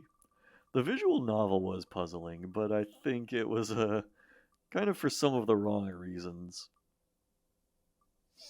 What have we got here? Is this Pony Island? Now this one I actually have heard of, and I find it kind of intriguing too. So I do kind of look forward to that one. That's one that I've wanted to get around to for a long time, and just never have. Pony Island. Alright, that ought to be pretty cool. So I think Pony Island will probably be good, and I think Steam World Heist will probably be good. The two in the middle are like total wild cards. I have no idea if they will be great or awful. We'll see. But in the event that they are completely awful or just completely unplayable, either because I hate them or because they are literally non-functional, we're going to spin a backup game. If I need to resort to a fifth game, here's what it's gonna be. It's gonna be called Transistor. That's one that I've definitely heard of. That may be like a Supergiant game. That might have been like the game that they came out with after Bastion, but I'm not 100% sure on that one. Transistor is actually good, okay. So you say? Alright, then I'll kind of look forward to that one. I might be playing it next time, or I might be playing it the time after next. But at any rate, that's your set of games for next time. I will be working on installing these in the next few minutes after I get offline. I'll be very curious what sort of genres Helium Rain and Elephant in the Room are. They are completely unknown to me, so those will be some true mystery games. Anyway, I'm done for the night. I will be getting offline, I will be getting some water, and I will be going to bed before long. But anyway, thanks for tuning in. Thanks for watching. Thanks for being in the chat and hanging out. You, Senator Racecar Bed, and anybody else who might be here, have a good night. And remember to stay hydrated. I will see you next time.